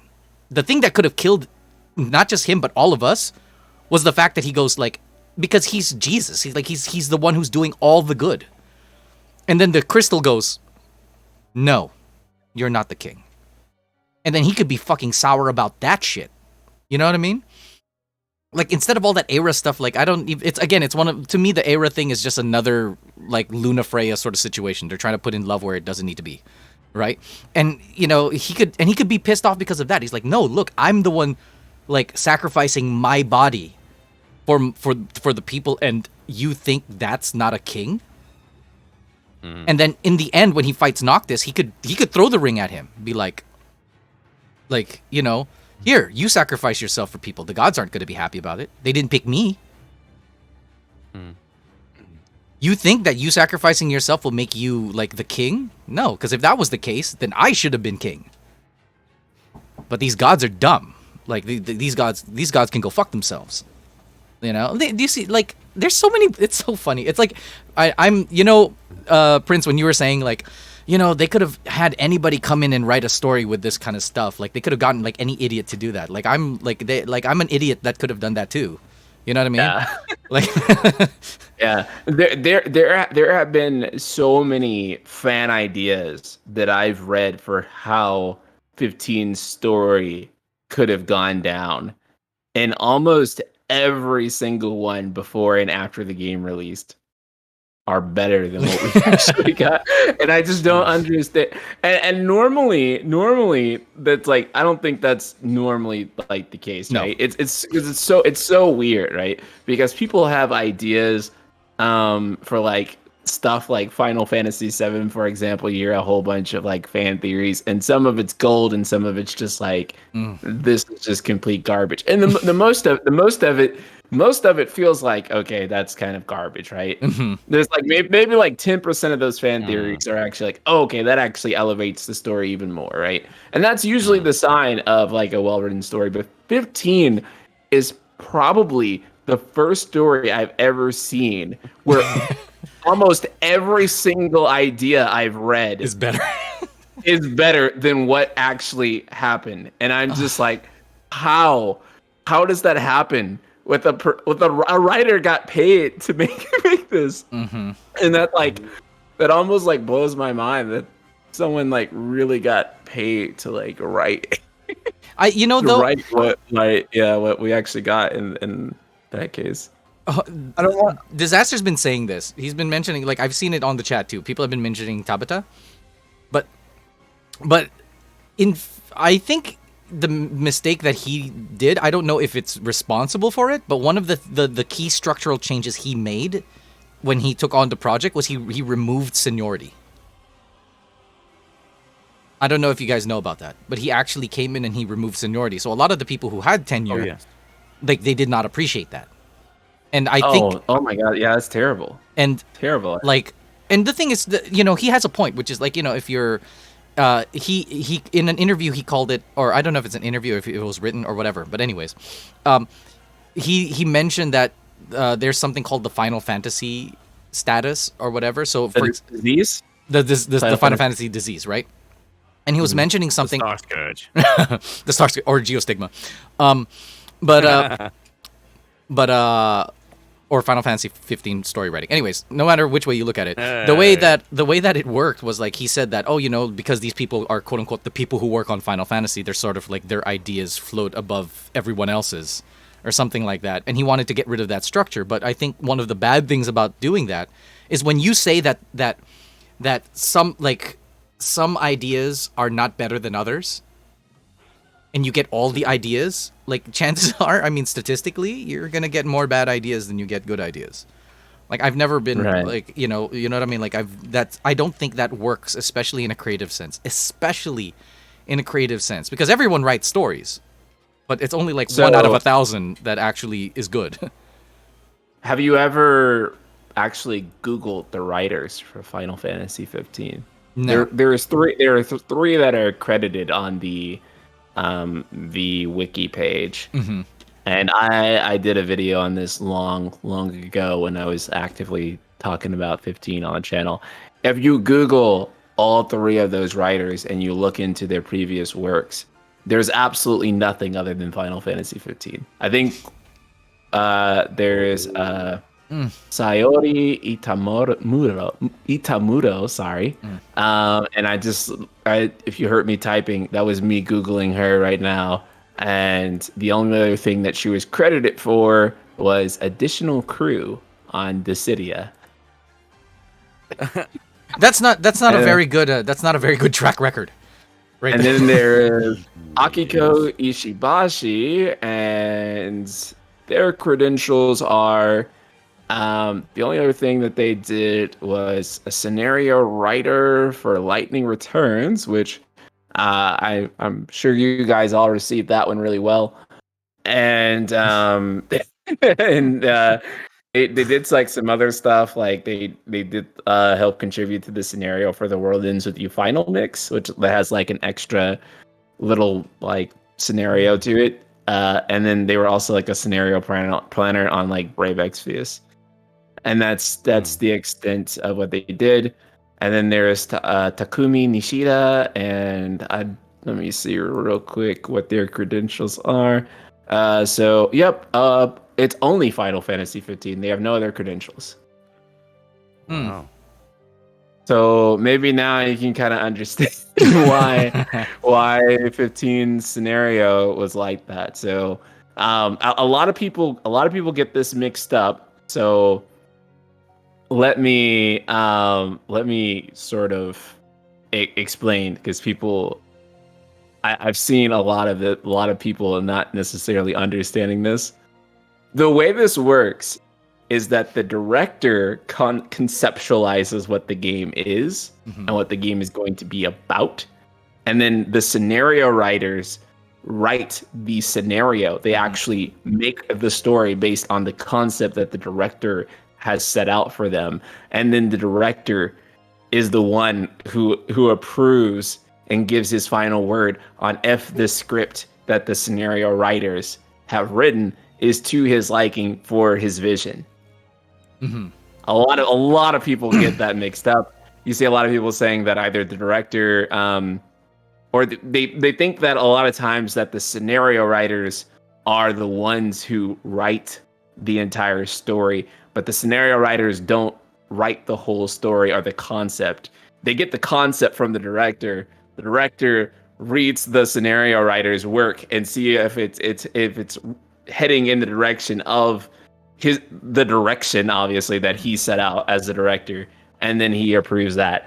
And so I think that not only was Tabata not maybe communicating his direction strongly enough, but you also had the people who are actually building the scenario. And again, the scenario is like the moment-to-moment thing that's happening. It's the actual story, utilizing the concept. And then you have those people who are actually building that scenario who just don't really know how to actually build the scenario because they have no other experience. So when you talk about removing seniority, they clearly got something that That just does not add up. I see someone in chat talking about Japanese Noctis's voice actor having the original script for verses, and he wishes to share it one day. That's true. Oh, it is. Is it? That's 100% true. Yeah, I've read the tweet. That's wacky. Yeah, he says something about like he still reads over it every now and then. Wow. Intriguing. That's very, very intriguing. Yeah, he tweeted about it like a couple of times actually, and each time it was very cryptic. It was very much like maybe we'll actually be able to share this with you one day, which is almost how he kind of phrased it. Huh. I hope so. I hope they make it into a book at the very least or something. I just want to know. I just want to know Like, too. Yeah, I just want to know. I'm not Ultimately, again. I'm not even going to be charitable about it. I think that people are going to be charitable with whatever story that is, just because it's probably going to be better. But better isn't so bad. If like it's not like better's not like this is not better than 10. You know what I mean? Like we're talking about better than 15. So Yeah, that's a little that's not too big of an uphill battle, right? So yeah. I don't think Square will ever want it to be a release though. yeah, no, Square doesn't want. You know how bad. You know what Square does when they see bad press happening? They buy the company where the press is from. Like that's Square. Like they bought Eidos because of that.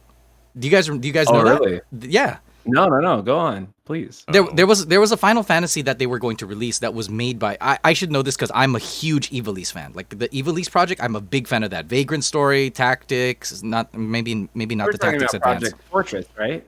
I think so, yeah.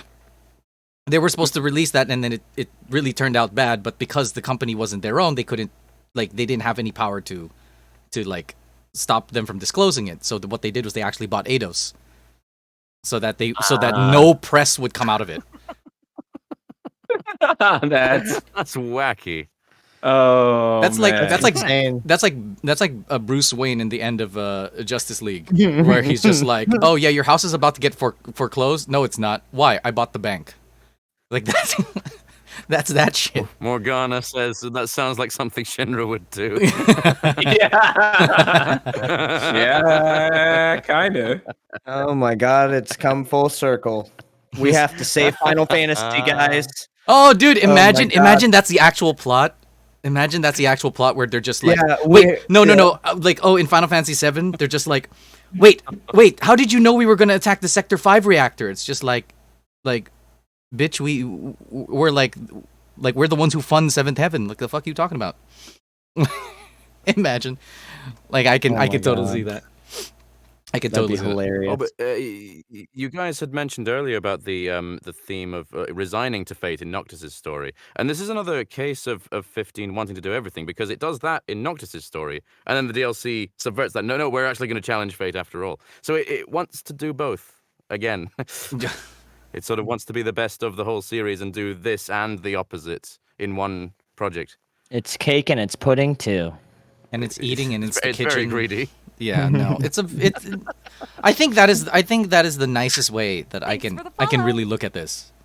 The nicest way I could really look at it is, in fact, this whole situation where oh, you know, they're quote unquote too ambitious. And you know, okay, in fairness, all right, because I want to jump on the bandwagon and be cool too and sort of defend Square Enix a bit, because I also saw people commenting that, you know, it's like, oh well, the executives don't care. I don't believe that to be true.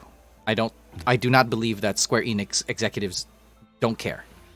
I agree. I think they do care. I think they do care a lot. It's just that they don't know what to care about. So the problem with a lot of these things is that it's like executives, like let's say I'm the executive of Square, but I'm not a writer. I'm not a game designer. I'm not a character designer. So I care. I care so much that this project has been like 10 years in the making. To me, when the fact that this project is 10 years in the making, I think that flies in the face of the idea that they didn't care. If anything, I felt like they cared too much. I'm pretty sure there are a lot of projects that came out, was a cool idea and died, but they know that people wanted Versus 13 so badly that they didn't allow anything to stop it, and they made concessions. And I think we're like, were bashing on the concessions that they had to make, or the concessions that they had to take with this whole project. So I'm not in that camp. I'm definitely not. I am a Square Enix enabler in the fact that even if they do poorly, I give them money. So they never ever learn their lesson. It's like a drug addict, and I'm just like, hey, you should stop buying drugs, but here's a 20. You know, like I'm that guy. But like, I do think that they care. I think Square Enix is one of those companies that really, I think they really do care about making these games, and I think it lends itself to the idea that they wanted because they were going all in on 15. They wanted it to be everything, and I think that's also one of the problems that they had, was that they just wanted it to be, yeah. Like, remember, they moved Nomura to Kingdom Hearts because, well, first of all, that was his idea. Anyway, that was his idea too. Right? Like, and Kingdom Hearts was helping fund them because they were like, with the games that they were releasing, 13 did not grow like it. Well, how much did it gross? Like 6 million copies? 6 million. Yeah, 6 million. That's nothing, dude. That's nothing. 9 had what? 8 million? Kingdom Hearts kept them floating, yeah. Yeah, kept during them that rough time. No, even Final Fantasy 11 kept them afloat for a little bit. Mm-hmm. It funded a lot of their projects. Time. It funded a lot of their projects. 14 is doing that now. There would be no remake without 14. There would be no Final Fantasy without 14. I remember there was a time where it was really scary. I thought that Square Enix was like not doing well, and I was terrified. I was like, oh my god! I hope they don't close their doors, type deal. Yeah. Post 1.0 was a time, man. that was so crazy because they had 13 and 14, and both of them released in the same year. Mm-hmm. And 14 1.0 was just absolute garbage, and 13 was Final Fantasy 13. So that's already. And so oh my god! And those were their two, like, you know, front facing, like, basically like mainline titles that they had put out. Like, this is like the company's like maximum achievement, are a poorly received single player game and an MMO that has just been universally panned as like one of the worst MMOs ever put out. And it's just like, oh my gosh, did you have these two gigantic L's? And I just remember the thing that sticks out to me the most, I think the lowest point that Square Enix ever had, is when they had to apologize for releasing for 1.0. Yeah. And they had to apologize. Like, imagine, and that's the first time that Square Enix had to apologize for releasing a game. Now, is that the first time they should have apologized? No, because they should have apologized for Dirge of Cerberus. Yes. But yeah. But I digress. But the point is, though, is that was like the lowest point in like Square history, is just at that point when they were trying to work on Versus and do all that stuff. Heroic says, Age says, hey, I liked Dirge of Cerberus. Hey, you know what? There's also people who like 14 1.0. And those people are weird. I thought some people were like, hey man, I miss 14 1.0. And like they should do like 14 Classic.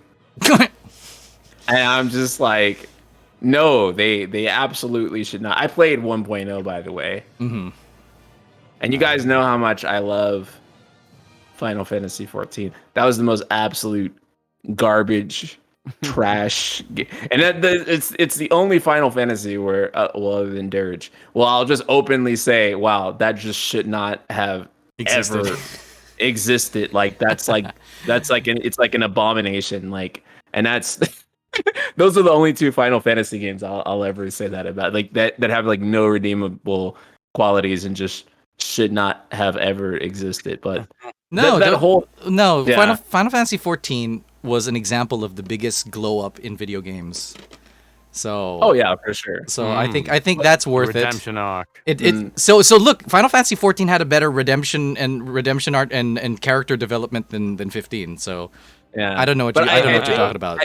I think 1.0 though symbolizes that whole era from like 2005 to about 2012. I think it symbolizes that whole era of the games that Square was putting out and how subpar and just flat out garbage those titles were in that era. And it's honestly only now where we're actually starting to get back to what Square is like really known for with the quality of titles that they're putting out now. But I think when you look at that era when Versus was being developed and Square was just hungry for money, they just wanted money so bad that they were just putting out all these games that they possibly could, not really focused on the quality of the titles that they were really putting out. They were just shoveling as much stuff as they possibly could out, and it really hurt Versus in the end. That's true. I think one supporting factor of something that kind of took away too was they were just so damn worried about what everyone was thinking. That seems to be true. I have it in here specifically in my notes that was one big thing, was just so many people, they were having like these, I don't want to call them press conferences or little, powwows, but they'd have these little community fan things where it was almost like they were kind of like going on a little road trip of like talking to everybody about like, here's what we're doing during development. What would you guys like to see? And then everyone would basically bitch, whine, moan, complain about what they would want to see in the game. And then, next thing you know, they're going behind the scenes like, okay, guys, you heard them. Like, that's what we need to put in the game. So then they spread out all their resources across all this stupid shit that like maybe one or two people in a room thought would be a cool idea. And then, like, it deterred people away from world building, story building, character development, etc., etc. So, like, yeah, we get something like the Carnival Moogle Festival, some bullshit like that. But it's like, I don't care about the damn Carnival Moogle Festival. I want to explore the Iceland and fight Shiva as like a giant statue thing, or something of the like. I want to go to this city in the background that looks like it's like the Bavel of the game, but I never get to go there. Like, and you know why they did that though, right? Because 13 was the opposite, where they took no fan feedback whatsoever while developing it. Yeah. Direction. But that's not. But that's not what. That's not what a Final Fantasy is, though. It's funny because last Friday, I don't know if I was arguing with everyone, but I mean that's normal. But I was arguing. I was arguing the fact that like this thing that where people say like the identity of Final Fantasy, it's like that's what Final Fantasy is, right? Like Final Fantasy, one thing that I think Final Fantasy is supposed to do, like the job of, like, if, for example, if you hired me, oh, Crane, you're gonna be the director of the next Final Fantasy game, like it's like my job is not necessarily to be like, I'm gonna look at everything that made it great and then blah. Like, like that's supposed to be other writers in the room who are supposed to do that. Or there's supposed to be people who are holding me back from doing those things. My job is to see where I can break things. And one of the things that we liked about Final Fantasy is that when you're that successful, because people are like, oh, well, like there are things that make these JRPGs good. It's like, yes, but they're also not Final Fantasy. Final Fantasy is like, do you know what it's like to be on top? When you're on top, your job is not to be like everyone else. Your job is to break the genre. Like that's setting trends rather than following them. Yeah, well, I mean that's the second phase of your reality, is that you want to be considered part of the group, and then the next part you want to be considered higher than the group or not part of the group anymore. Like your identity is amongst JRPGs, and then next thing you know, your identity is Final Fantasy. That's why my opinion about Final Fantasy is that they should keep breaking these things. I don't think asking people what that is necessarily like a smart choice. I mean, we've seen that. But I think they should keep. I would actually be happier if they gave us 13 and then they gave us not so 13 and then they gave us something else. So I'm and they're figuring out what works that way.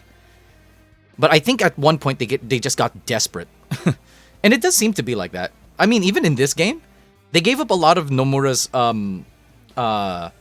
outfit designs because they had a deal with was it Rowan, right?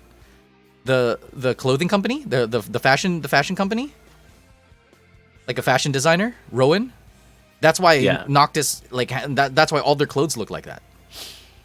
It's like what makes them so we made the first joke of the entire podcast was and every joke succeeding that was all about cup noodles.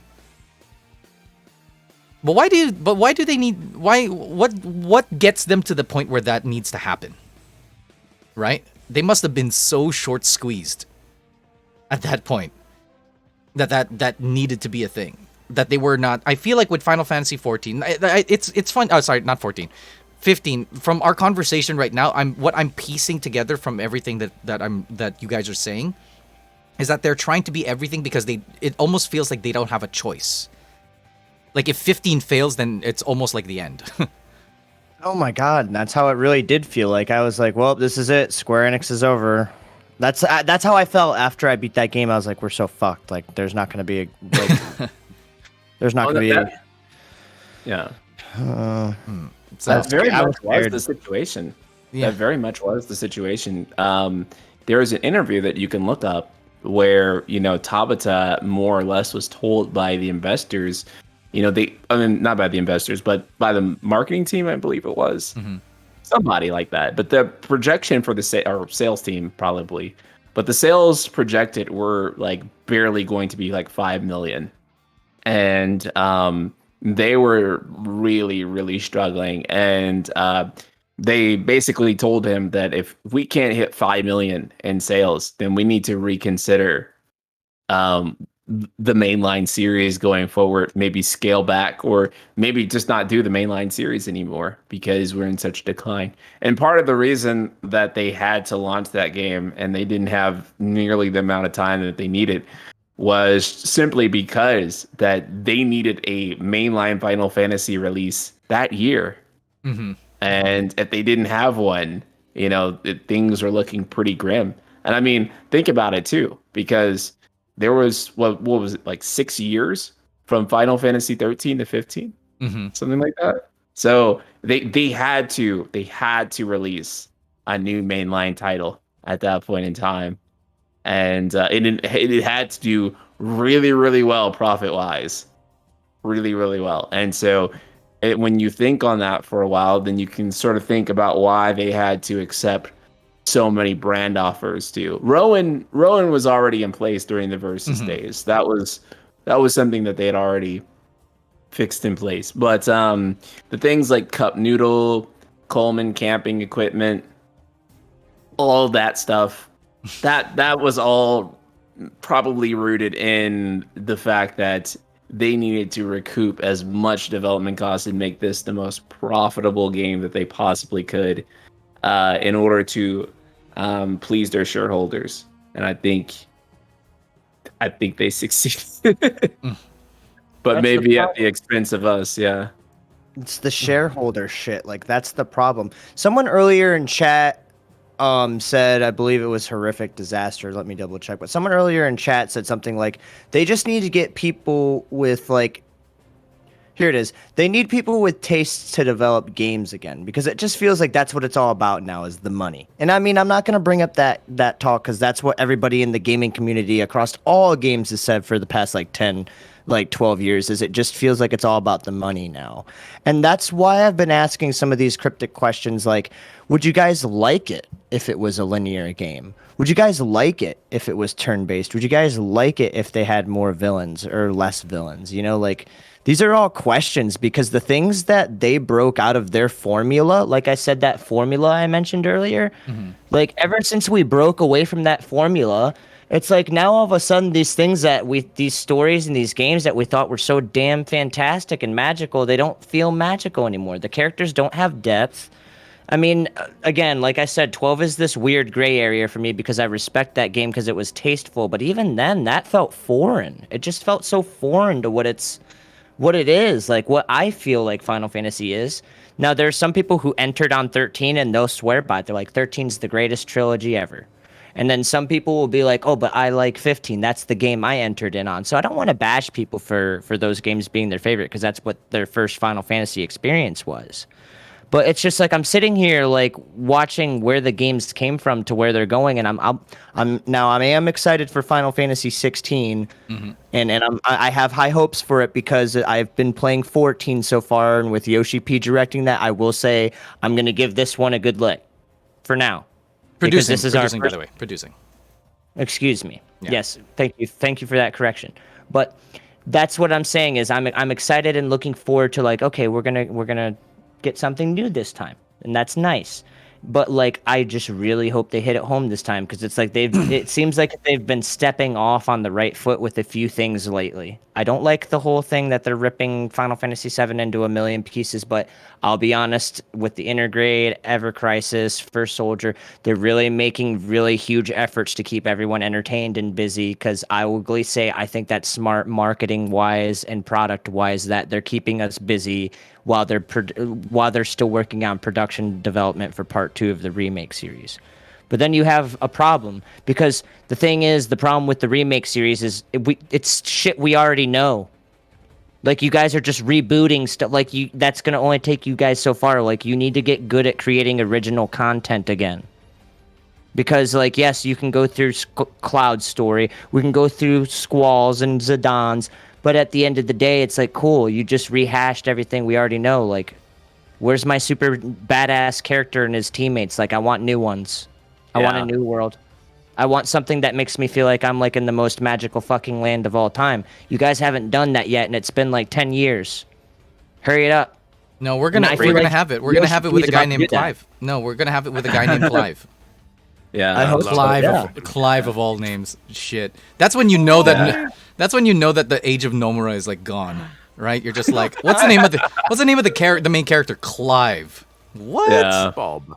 And this was. I mean, I really want to thank you for saying that, because this is what I've personally been preaching for a long while. Even if Final Fantasy VII Remake turns out to be perfect, like I'm talking about, even if everyone like unanimously agrees by the time the remake project is over with that it like vastly exceeded the original FF7 and was like just like the greatest Final Fantasy like remake that you could ever hope for.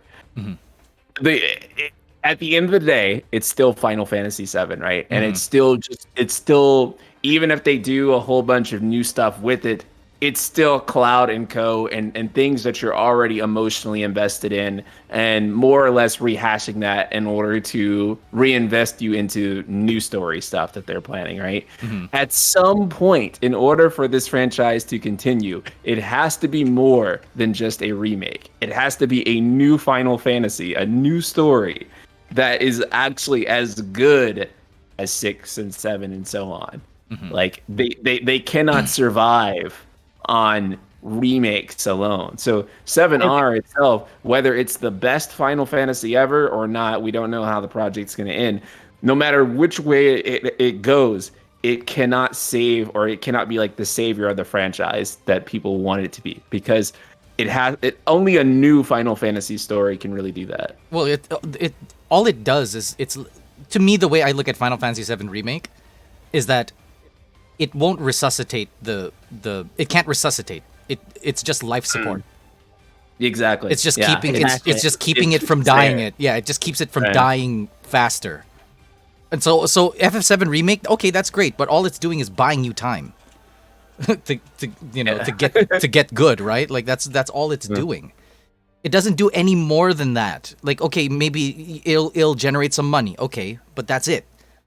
But what we want to see something. We do want to see something new, and the world right now. It's not even. I'm sorry. I tend to do this. I tend to like aggrandize all of like a lot of our conversations. But if you notice, this is not just a trend in Final Fantasy. This is a trend everywhere now. Yes.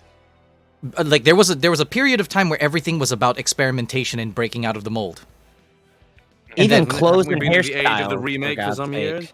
Well, I think now is sort of like we're looking at like sort of the denouement of the age of remakes, right? Because again, all these remakes only do so much, but the thing that it needs to do in the end, the visiting of the visitation, no matter which way you treat it. So it could be an FF7 remake, or it could be a Star Wars episode 7, 8, 9. It doesn't matter like which direction it went. The point is we're there because of the fact that everything that we're creating new, it doesn't suffice. Like it's something missing. So we're going to the remakes. The remakes is just an example of us looking back and going, what worked then? Like why are those things so successful? And then you try it and you try to inject something new into something old, and then you see if it fails or not. And then like that, it's almost like that's the homework. The remake era is like the homework that entertainment as in like at large needs to it's a course they need to take, and then how good they do in that course will determine like what they make, because that's the thing that's important at this point, right? You see what I'm saying? Like it's the only thing that they can pretty much like. There's no other direction from this point onwards, because right now there's a lot of remakes, but then after that it's going to be no more remakes anymore. Why? Because people, when people are exasperated by it, they're just like, oh, I don't want not another remake. That's also a sign that, okay, people want something new now. Like the remake stuff is enough. What have we learned from it? It's also part of the reason why we're having this conversation too. So I genuinely, everybody here, I think, like, I genuinely want to know, like, what has worked and what doesn't about these games. So let's talk, okay, obviously we're talking 15. 15, what did they do? So if the four of us right now, and everyone in chat, if one day we're just like, okay, we're going to be the next people to make the next Final Fantasy game, right? What do we take from 15, and what do we make? What do we avoid? I personally would avoid an open world that's so fucking boring because of how empty it is. It's like cool. Do you not think open world can work? I think it can if it's toned down. It needs to be small enough, yeah, to actually be full of things. I think too many open world games have tried to be really big, and as such, they're very empty. Go small, make it just one town or something, then you can fill it with things. It was Assassin's Creed 4 on the 360 when it came out. Or no, excuse me, the PS4 when it came out. When like 360 PS4 time frame when they were doing the whole going from Xbox One to PS3, PS4 to Xbox 360, Xbox One. Assassin's Creed 4 was like the big game where they were like, wow, look, we have a huge ocean and you can go around all these different islands and travel around, and it's like the biggest game that we've seen in a long time. And then everybody got high off the pheromones of like, wow, they have a big game, I want a big game. Look at our big game. Our big game's bigger than their big game. Hey, we got a big game too. Guess what? Fortnite. And then we're all in Battle Royale now. And now I can't escape open world games if I could even help it, because now it's such a staple of the last 10 years that it's like now it's like people think it's a requirement to have a good game. And I hate, and Final Fantasy 15 actually does this. You know when you're running in the desert for 10 minutes and all you hear is the pitter-pattering of your feet and there's no enemies around and that's all you got? Yeah, I hate that. I don't understand that. Well, I don't like the weird sounds in general. Have you guys? Am I the only person? I love the voice acting in 15, by the way. I'll premise that, but I hate the fact that when I gas up, I hear Ray Chase like grunt and moan for no damn reason. Sound engineering was ridiculous. It's like they made the quietest sounds as loud as possible and the loudest sounds way quieter. That's why during Arden's monologue at the Crystal Scene, you don't hear a word he's saying because Noctis' breathing is louder than. Oh yeah. And it's just. They've got way overdone the sort of the compression and the volume leveling. It's just the sound engineering was just way off. It's not as bad in the other languages because I've checked those. It's still not great though, and it's still not even 7 Remake has some of that where like character breathing is louder than character speaking, and that's useless. He's getting away. It just goes to show that they were just way too close to the mic when they were recording or something. You make it sound that way at least. But okay, so I'm gonna push back a little bit on that idea, okay? And then I want you guys to I would very much like to be proven wrong. From what I can see about open world games, I think the problem is not the size of the world, but the direction of it, right? So, for example, if because sandbox games I like them. Like, I like, because someone mentioned Yakuza, right? But the whole point of Yakuza, like, the reason why they make a world that big is because they want you to explore the damn world. And they reward you for doing those things. In 15, it doesn't feel much like a reward. And it's funny because 15 almost instinctually knows it. Because they're just like, okay, you can travel by car, or we can just fast travel you. And both are equally annoying. You know? And they're like, fuck you while they do it. They're like, here, now listen to some music while you wait. And you're like, dun, dun, dun, dun, I want to ride my chocobo all day. And you're like, okay, I can get along with this at least. You know? Yeah, I mean, Cool, I like chocobo. Like, why not just have BGM, like real BGM? I don't understand. True. But I do think it's more of a question of like what I think a game has to have a good value system, and I think the value system has to be clear. I think the problem with big open world in Final Fantasy 15 is that there's just no direction. It's not like the game necessarily wants you to do things. I think open world was great when they were hunting. Like, I think that was cool when you were hunting, because I think that the hunting was part of the economy of the game. But then a lot of the big open world has zero to do with the economy of anything in the game. It's zero on the economy of gil. You don't get more gil by exploring, right? I mean, you do, but it's minuscule. Like, you could just be doing hunts all days, even the same ones. But, you know, like, what else does the game want you to do? That's why I'm still confused about that, too. Like, what does Final Fantasy 15's open world want you to do? Spider-Man's open world, like, it's very open. You know, but it wants you to traverse. The traversing in Spider-Man is fun. It's almost a shame. It's almost a shame when you want to do extra cool shit, but you're already there at your location. So do you know what I mean? Like, it's not that fun. Like, again, Yakuza is a good idea too. Like, the all of this extra content that you're doing, I think, is really fucking fun. And I think the game designed it to be fun because they want you to gallivant. Like, they want you to get ADHD while you're playing. But I don't know what 14 is. Sorry, not 14. I don't know what 15 is, like, wants from you. Like, I think the reason, because 10 and was it? What's it? Well, 10 is a linear game too. But it gives you lots of things to think about. Like, you know, the one of the most linear parts of that, it's only like 3 maps or whatever, or 4 maps. Is the one with the lightning. Which one was that? I forgot what the name of the place. But never mind. Thunder Plains, right? Yes. I'm so dumb. Yeah. No, you're good. If you go to Thunder Plains, it's very linear, but they play these things where it's just like, oh well, what about dodging lightning? And then all of a sudden you're there and you're just like, wait, you know, you're like a kid with ADHD. Like, someone's putting a string in front of you with a bait, and you're looking at the string and you're like, oh, string, you know, like.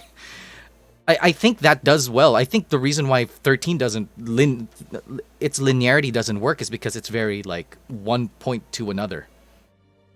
The narrowness of it is not just in the fact that the corridors are narrow. I think it's also that the game is literally, all it's telling you is you need to go from here to here, and that's it.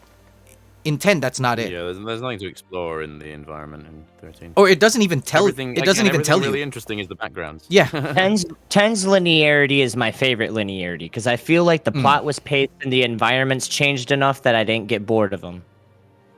Can I just say that I think 10 amongst Final Fantasy games is like a groundbreaking game. Like, I think it's like the bookmark. If I can consider Final Fantasy 7 a bookmark in the franchise, I would consider 10 a bookmark in the franchise. Mm-hmm. I don't know if you guys share I that agree. opinion, but that's sort of like my train of thought with that one. I agree, dude. I feel like that game literally hit every trope that you could possibly had. It has a colorful ability system because every Final Fantasy has their own different ability system. Like we get the spear grid. So granted, it's like if you think about it, Final Fantasy 13 also had like a spear grid, except theirs looked like all over the place, complicated. It kept like a linear progression system. But why was it different? And I want to hear your answer on that, Crane. Why did Final Fantasy 13's spear grid basically not work where Final Fantasy 10's did? Because they're almost like the same exact thing. 13. Like, You're asking me. You're not asking me 15. You're asking me 13. I'm just as a comparison though. But like, why did those systems not why did one system feel like it just sat right with the audience, where the other system people were just like, I don't even really care about this? Was it the colors? Was it the fact that every character had their own ability? Like Auron was a samurai Bushido with armor breaking like abilities, and you have your black mage, your traditional white mage, or what was it that made Final Fantasy X so magical with the combat system? And not only that, the spear grid complemented it. The fact that we were going from these disjointed areas from one to the next, like it didn't bother us. It felt like it was all just part of it just felt like it all fit so well. But then when Final Fantasy 13 tried to do that, Time to hydrate. it was like it just didn't sit the same. I think. Okay, I'll give you a very Crane answer. Yes. I don't think it's because those elements are not. You can't divorce those elements from one another. That's what I think. I think every time Final Fantasy tries to divorce any of their systems, guild, story, leveling progression, abilities, spells, like combat style, if any of those elements are divorced, then all of a sudden it doesn't work. So my opinion is, if you put the sphere grid in Final Fantasy 13 and keep everything the same as in 13, it's still bad. It's going to be bad. The reason why it works for 10 is because the economy of 10 revolves around you getting these the spheres, right? For the sphere grid. It's not just simply leveling up. Right? The game wants you to grind fights, and the game allows you to grind fights. The game wants you to grind fights because and it tells you that it wants you to do that because in order for you to experience, Suna said it earlier, in order for you to experience the quote-unquote open world of its character customization in terms of battle, then the more fights, the better. And every time you fight, you gain guild, you gain skills, you gain any of these things. Even the fact that even its weapon system, which is also part of that, its weapon system has nothing to do with the sphere grid, right? But it works in the battle system because the weapon system works in the sense that you get weapons of the same name, but they're only the same name because of the skills that it comes with. Those things are random. So, like, you want to keep fighting. The game wants you to keep fighting. That's the reason why the sphere grid works, in my opinion. The reason why the sphere grid works is because the economy of the game allows it to happen. The battle economy, and the people who created 10's everything, they make it so that you want to keep doing that. It makes it so that you want to keep customizing. Why? Because trust me, once you get if the fact that you can switch characters in and out means that you want to actually experiment with the customization of any or all of their spells. Why? Because if it was like Final Fantasy 7 and you gave them sphere grid, it wouldn't work. You have 3. You just need to power up 3 and you're done. There's nothing else you need in the game. You pick those 3, you like their skills, they're strong enough to get you through anything, you're good. Final Fantasy X doesn't work like that. You can swap off. So the experiment, even the fact that it's asking you to experiment makes sense. In Final Fantasy 13, that's not the case. A lot of the times that you're in game, you're stuck in pockets of 2 people. But those 2 people that you're stuck with, their customization options are low. It's almost like the game doesn't want you to fight. It's almost like they want you to run away from fights. Remember, that was the thing I hated about 8. You can't even get Gil from fighting monsters. The monsters level up with you. I can't even overpower them. It's like the game is telling me, Crane, don't fight. 10 is good. 10 is good. That's why I think That's good. Yeah. I don't think that the sphere grid works in any other system but that. So I don't think you can judge the sphere grid or any of their level progressions in an island. It has to work with what they're doing. Right. I agree.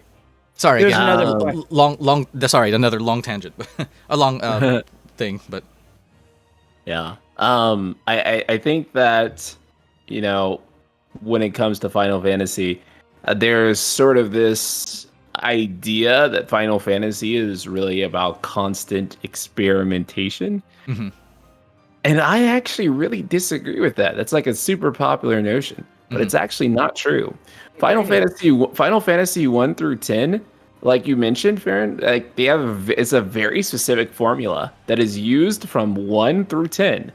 And they did not deviate from that formula until the modern series. The modern series is what popularized the idea that Final Fantasy does something radically different each time. That is not true. For the most part, Final Fantasy 1 through 10 had a formula that they followed. And what they did is that they experimented with things like the progression system or the way in which they told the story and different elements like that. They tried to refine and experiment with the systems that they already had in place. They did not try to do something radically different each time. And the consequence of trying to do something radically different each time, which, by the way, no other JRPG series does, and for a damn good reason, and no other game series does, and for a good reason, because if each game you're experimenting and doing something too radically different, then you look at it and you kind of say, how is this even two games in the same series, right? Whereas it's also difficult to learn from your mistakes or refine them if you're doing a different thing each time. You can't refine. You don't get to build your skills. Exactly, and because you're never going through that refinement process, you're never actually getting the benefit of being a game series, where a long-running game series, where you're able to iterate each time and sort of say, oh, okay, let's do this and this. Let's take the strengths of this, what we did here, and build on it even more. Let's eliminate those weaknesses.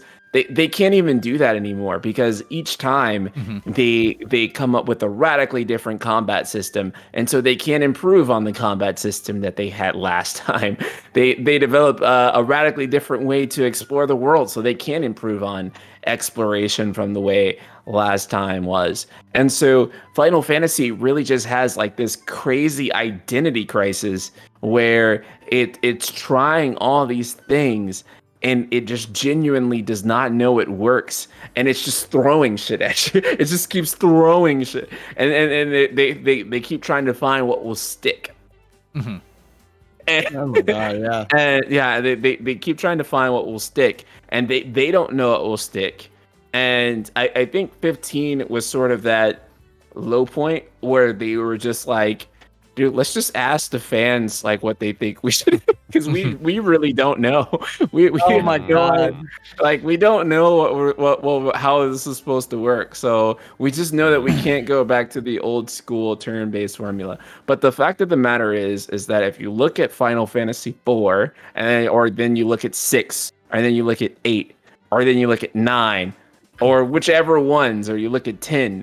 If you look at any of those arbitrarily, you can look at them side by side, and you can tell from like what's going on that oh that's Final Fantasy. You can look at them and tell that someone who does not know anything about them can see short clips of combat or exploration or things alike and say, oh yeah, okay, those games must be in the same series. You can't do that anymore. And there's no system there's nothing being refined each game. Each game, all the stuff from the last one is thrown out and they try again. And even in terms of game systems, like the Crystal Tools engine and then the Luminous engine. Yeah, even the game engines. So I think a lot of people will try to turn that around. If you talk to like Stan Twitter, for example, they would try to reverse that around and make it seem like, well, I prefer the modern series because it's bold and it's doing all these things. There's nothing really bold about building something and then just throwing it out as soon as you built it. It may sound cool, but it's quite clear that they don't know what exactly they're doing. Well, no, someone in the chat says, well, Bear Boy is saying what I'm saying, and that is that there is a sense of cohesion, between all the games before, well, really before 11 and not 12. But yeah, exactly. There was cohesion. There were certain elements that you expected of a Final Fantasy, and now each time you boot these games up, you really don't know. You have no idea, right?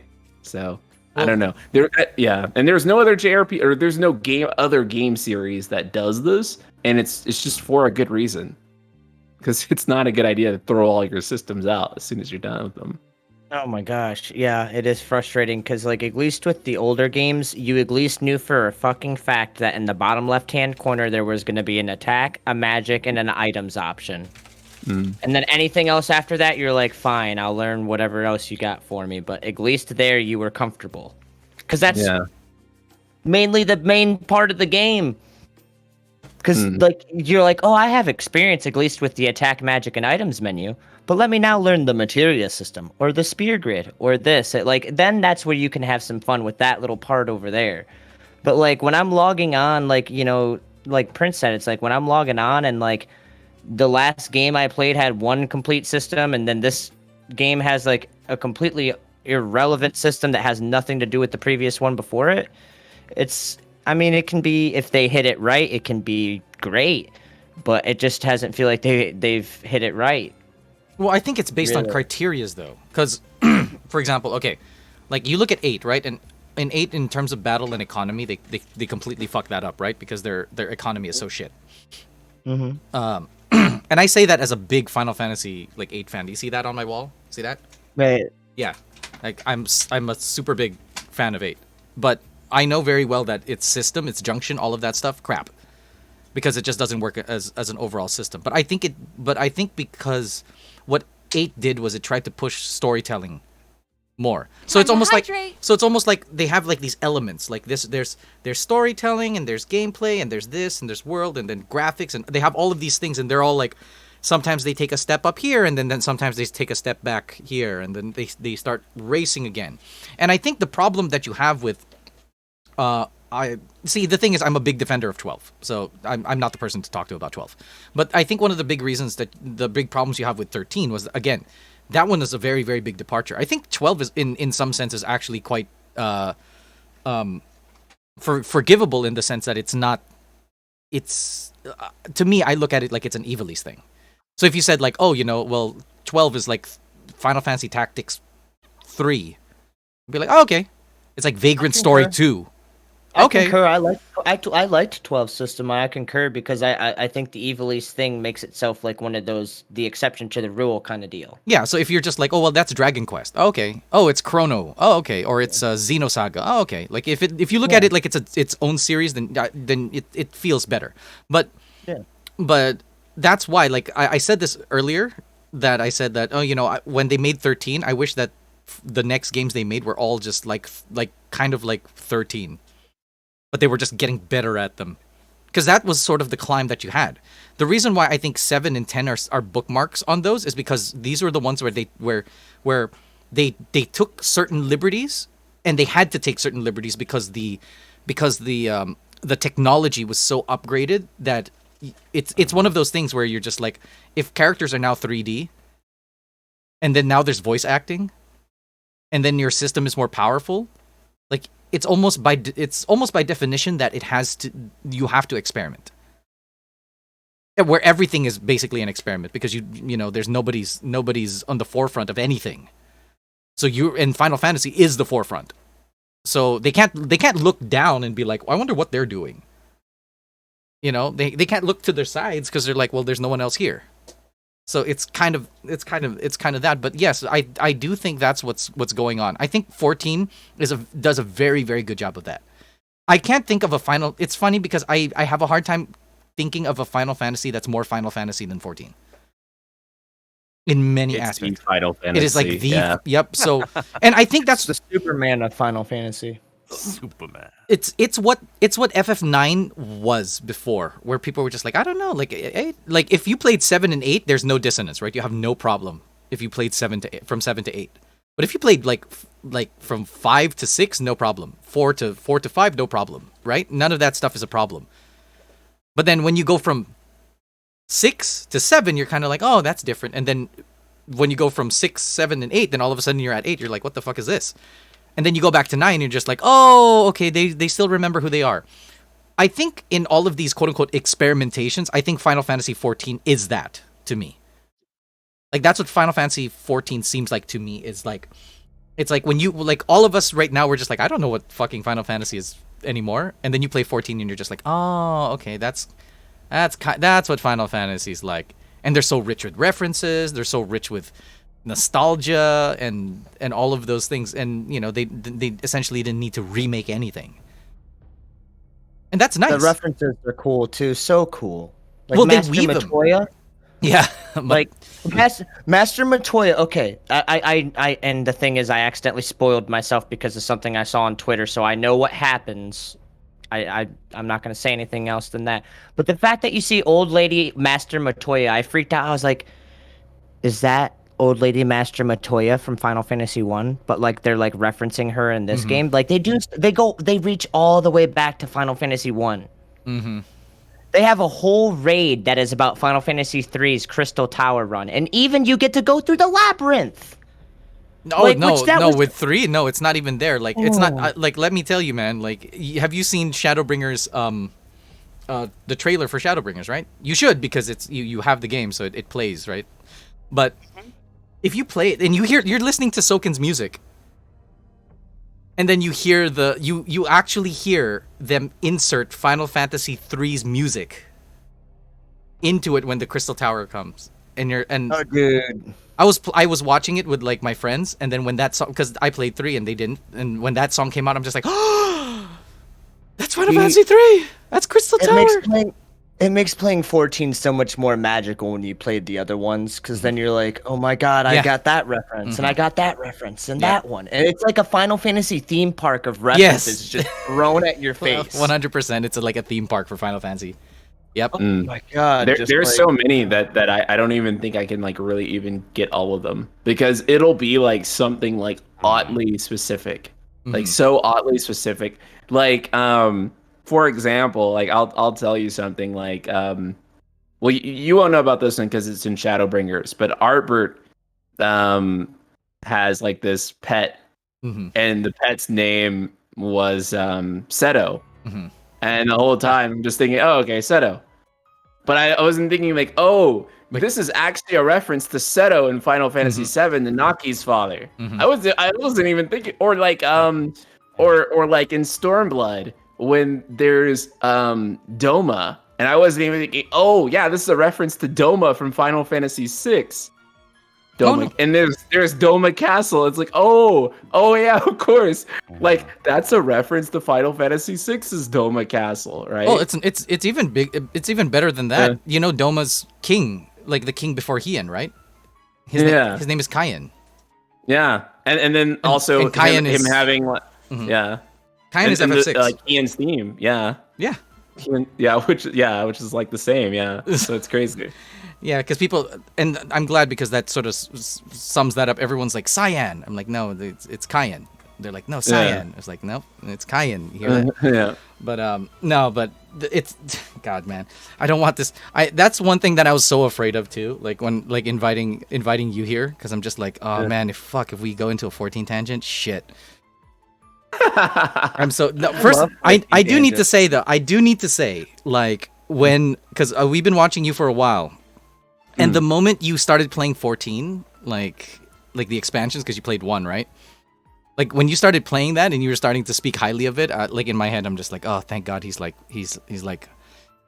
of the cool kids now.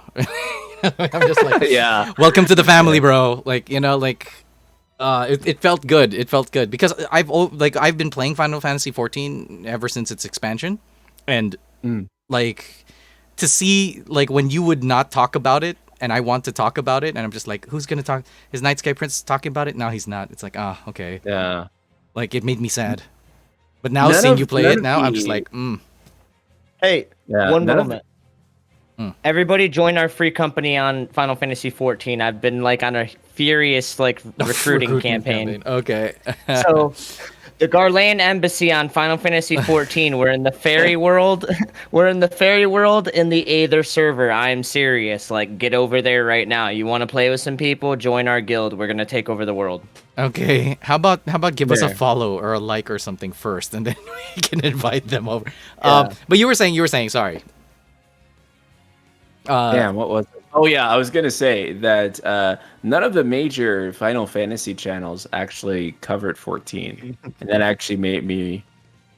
That was like really weird for me. Even when I was like very actively covering like Remake 2, it was like very weird. I was like, man, it's so weird. There's just MMO channels dedicated to 14, and then there's just all these like single player Final Fantasy channels, and I'm just like, man, all these channels, none of them like really know like what is happening in this game.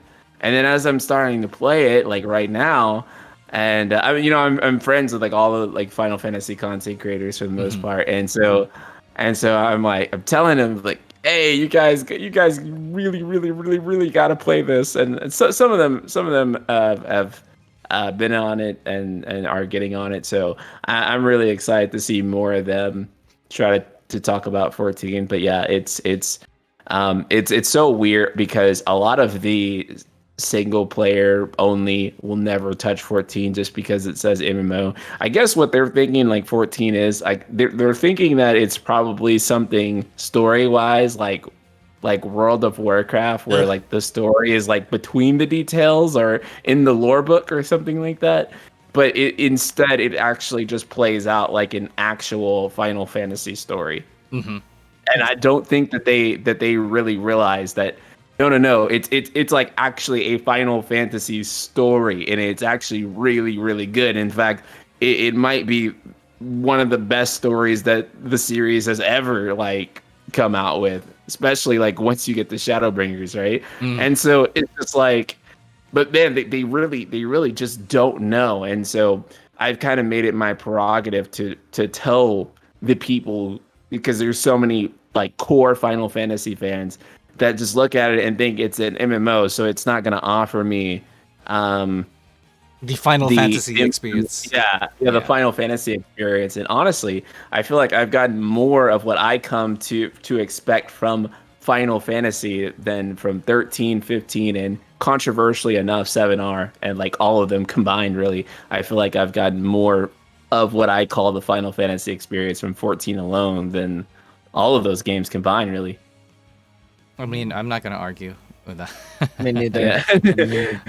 I was always waiting for the content creators to tackle it. I really mean it from like the bottom of my heart. I've been waiting for like, I don't know, like Peasant and and all of that. And he would mention it every now and then, but he would never like make like dedicated videos about it or anything at the time. But like I'm glad everyone's sort of hopping on that now.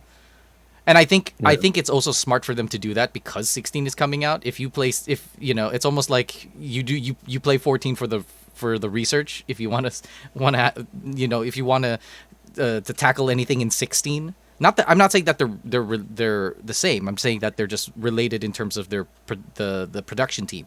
Because Yoshi P, like again, it feels like Yoshi P feels like a new era of Final Fantasy.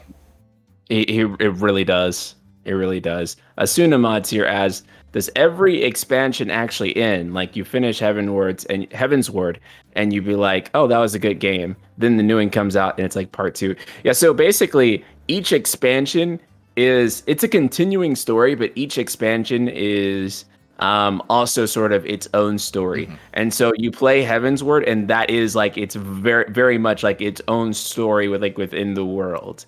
And of course, all those characters and all this stuff is still relevant, like when you're going into like Stormblood and Shadowbringers, and there is like an overarching story there. But like each expansion is like a full ass like Final Fantasy story.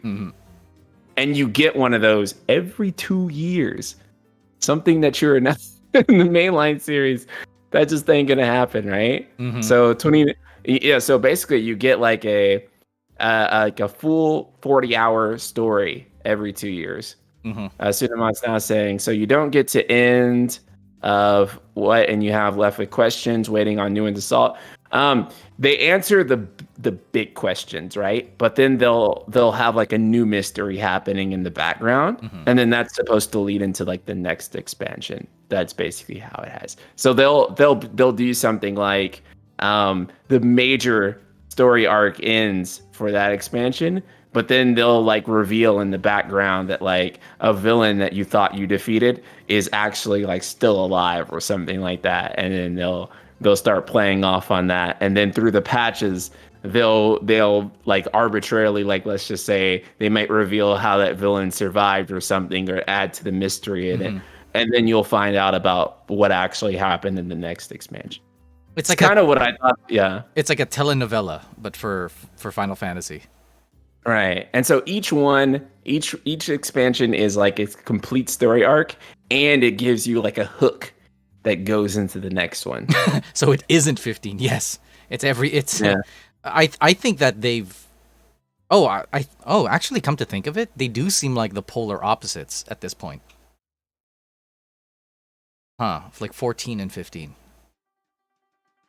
Because even in terms of action, I like 14 because it's still your MMO with global cooldowns, but it gives you it gives me the thrill of quote unquote action, like the kind of action that 15 had.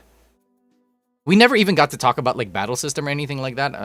I think I just want to represent everyone and say that I hated the camera in 15 fights. Yeah.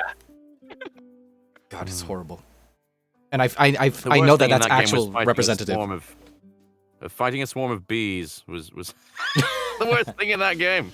Oh my gosh! But the way it confuses everyone, it like reverses your controls, and at the same time they're flying up above, so the camera can't keep it. It was terrible. No. It's bad. I don't know what it is. I think I mentioned it before too. The whole thing about you hold the button and you're constantly dodging. Weird. So bad. And then items. Gotta love the zoom ins on enemy crotches. Oh my gosh, Lucas. it's man, sorry. So yeah. I mean, okay. What is the one thing that you would take away? I usually ask. It's usually customary for these podcasts that I ask our guests, like what's the one thing they would add or the one thing they would take away from the game, or like a scene they could remove or something. But I feel like our whole discussion has been about that. So, I think I'll just rehash the question that I had before, which was, if we made a Final Fantasy, what would we what are the things that we will take from 15, or we should take from 15? Oh man, for me, God, there's almost nothing. There's almost nothing I would take from 15, other than great character moments are good. But even then, it was kind of short on like great character moments. It was really just more like a cool design paired with a trope that I enjoy, rather than like an actual character. Because characters, I think people confuse the two. I think like a lot of people, like if they see a trope they like with a good character design, they're like, "Oh, I love that character," but like you actually have to build that character up in the writing, and that character has to have an arc, and it has to come to fruition in a sense. And and 15 really, it's just, there's honestly nothing about it that I think should be utilized going forward. I feel like I think they should just do trailers. The trailers are awesome. Yeah, yeah, really good trailers. No, they're very. But No, even- 15's trailers are like phenomenal. They're so good that I fucking hate the game. They No, might oversell it though. Yeah, that's the only problem. Their trailers overshadow the game. Yeah.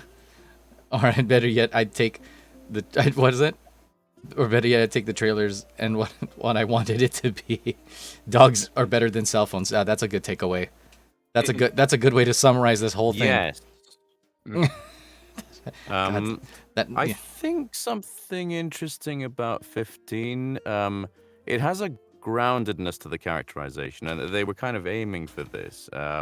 That I think is unique. Like Noctis and his friends is maybe one of the best synthesis I've seen of like it's so very much like you hanging out with a group of friends. I think it's very well done in that regard. Mm-hmm. I think that's what people really like about it is like Noctis and the friends going on a road trip. It feels like a real dynamic between real people, I think.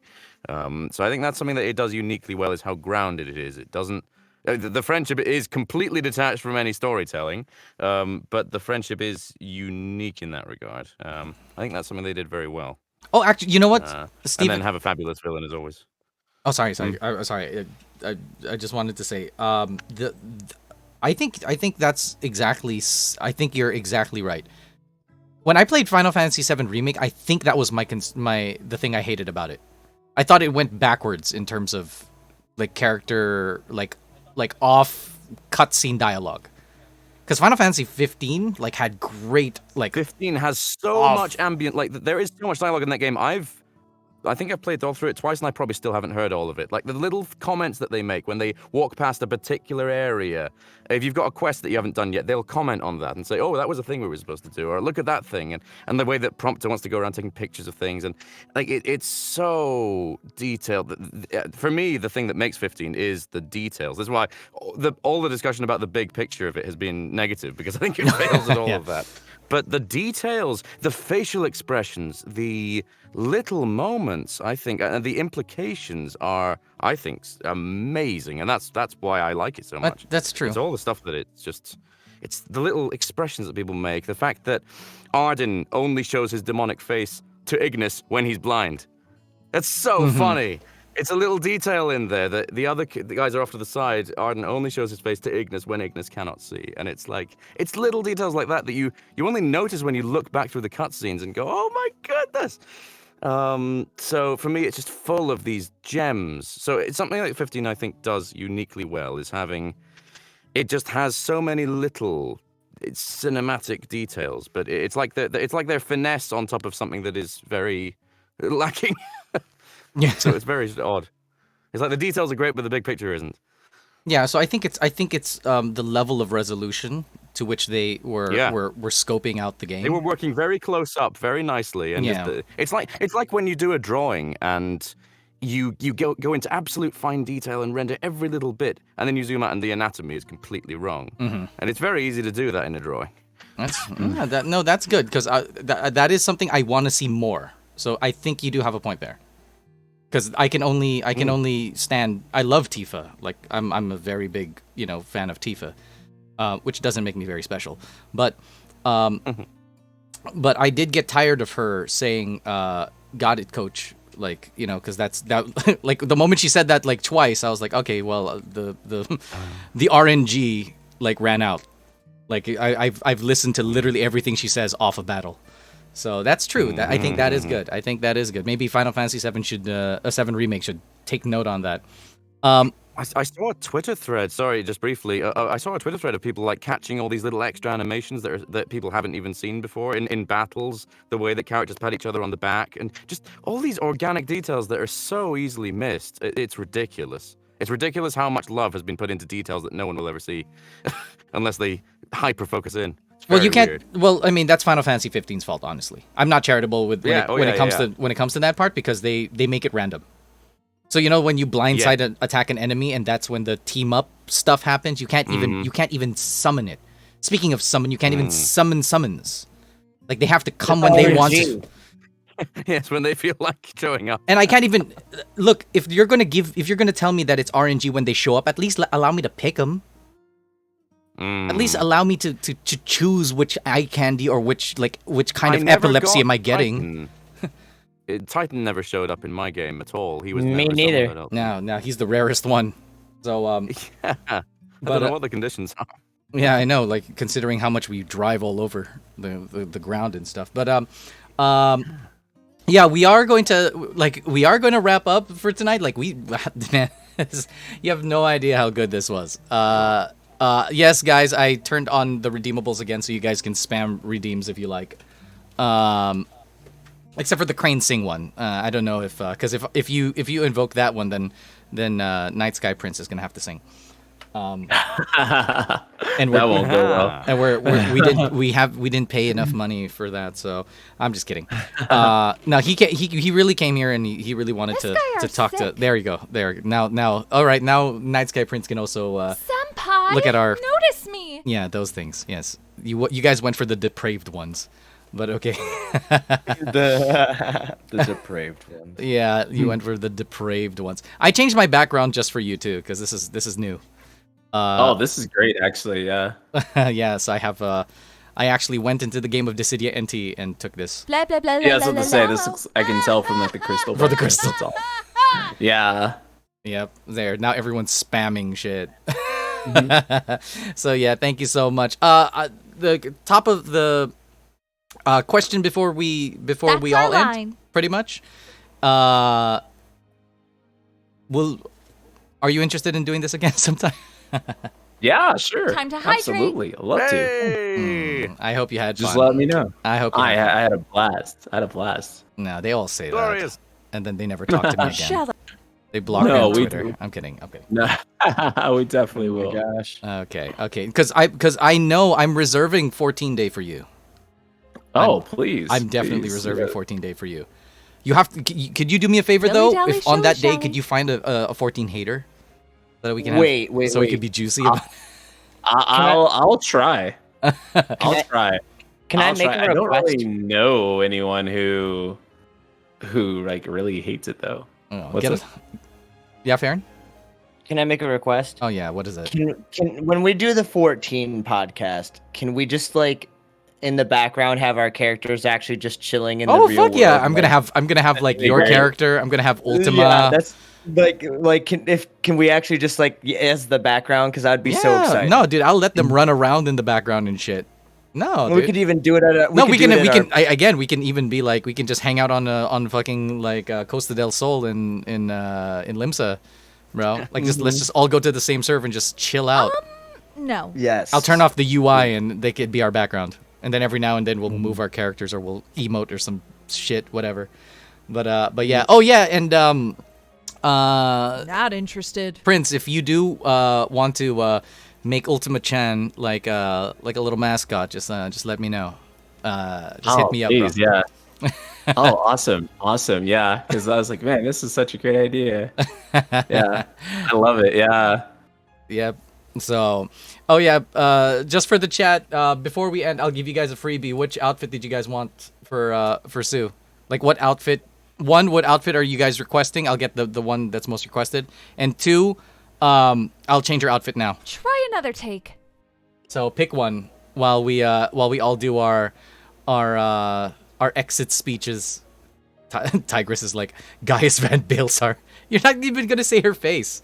All right, guys. We'll go down the line. We'll start with Sarifus and then Ferren, myself, and then we'll or NightSkyPrince, and then I'll always end with Sue. So so just tell them, guys, where we can find you and all of that stuff. If you have something to promote the shit out of it. Got it.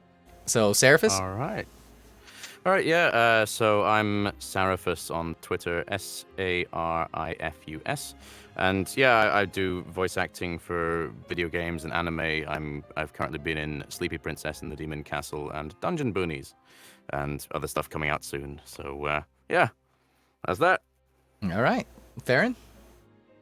All right. Good evening, everyone. My name is Ferren. Traditionally, I'm just a Final Fantasy gamer, but very recently I have embarked on the journey to create a docu-series for the Final Fantasy series in general.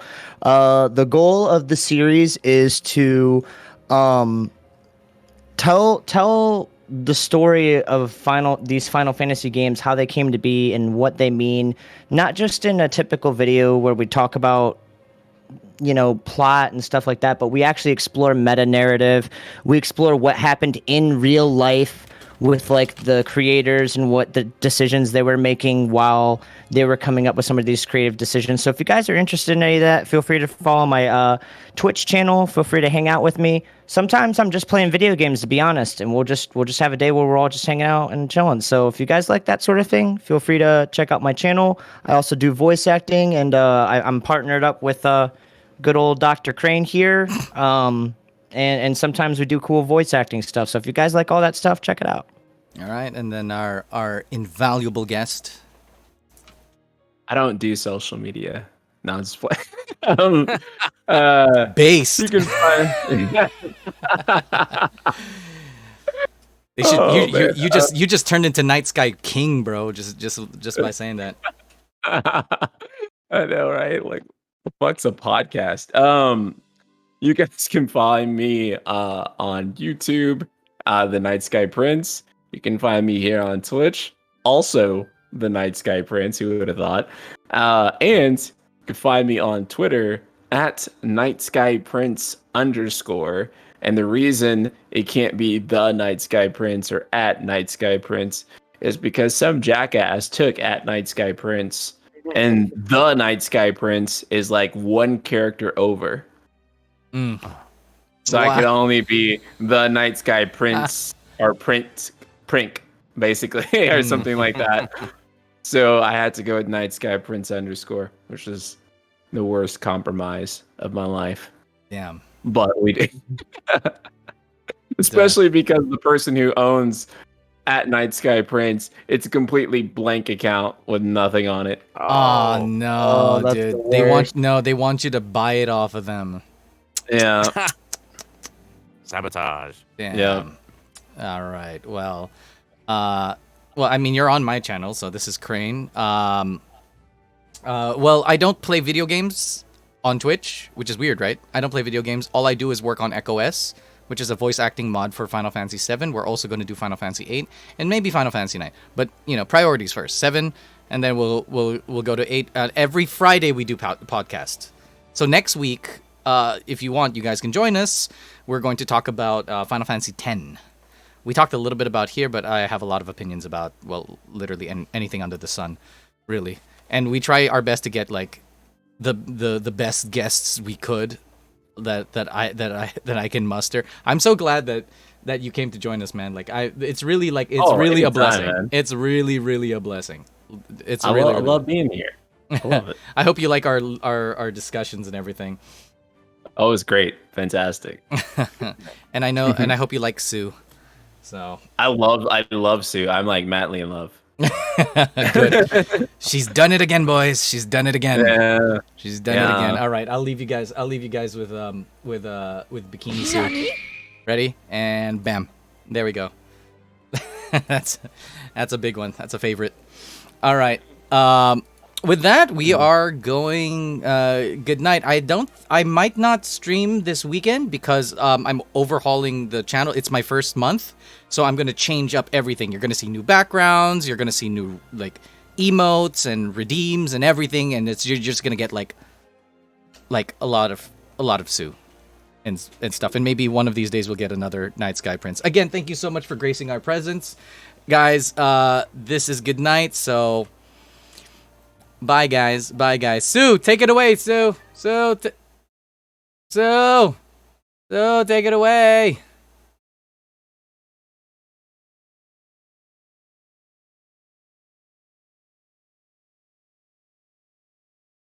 Well, Sue didn't take it away, so good night, guys.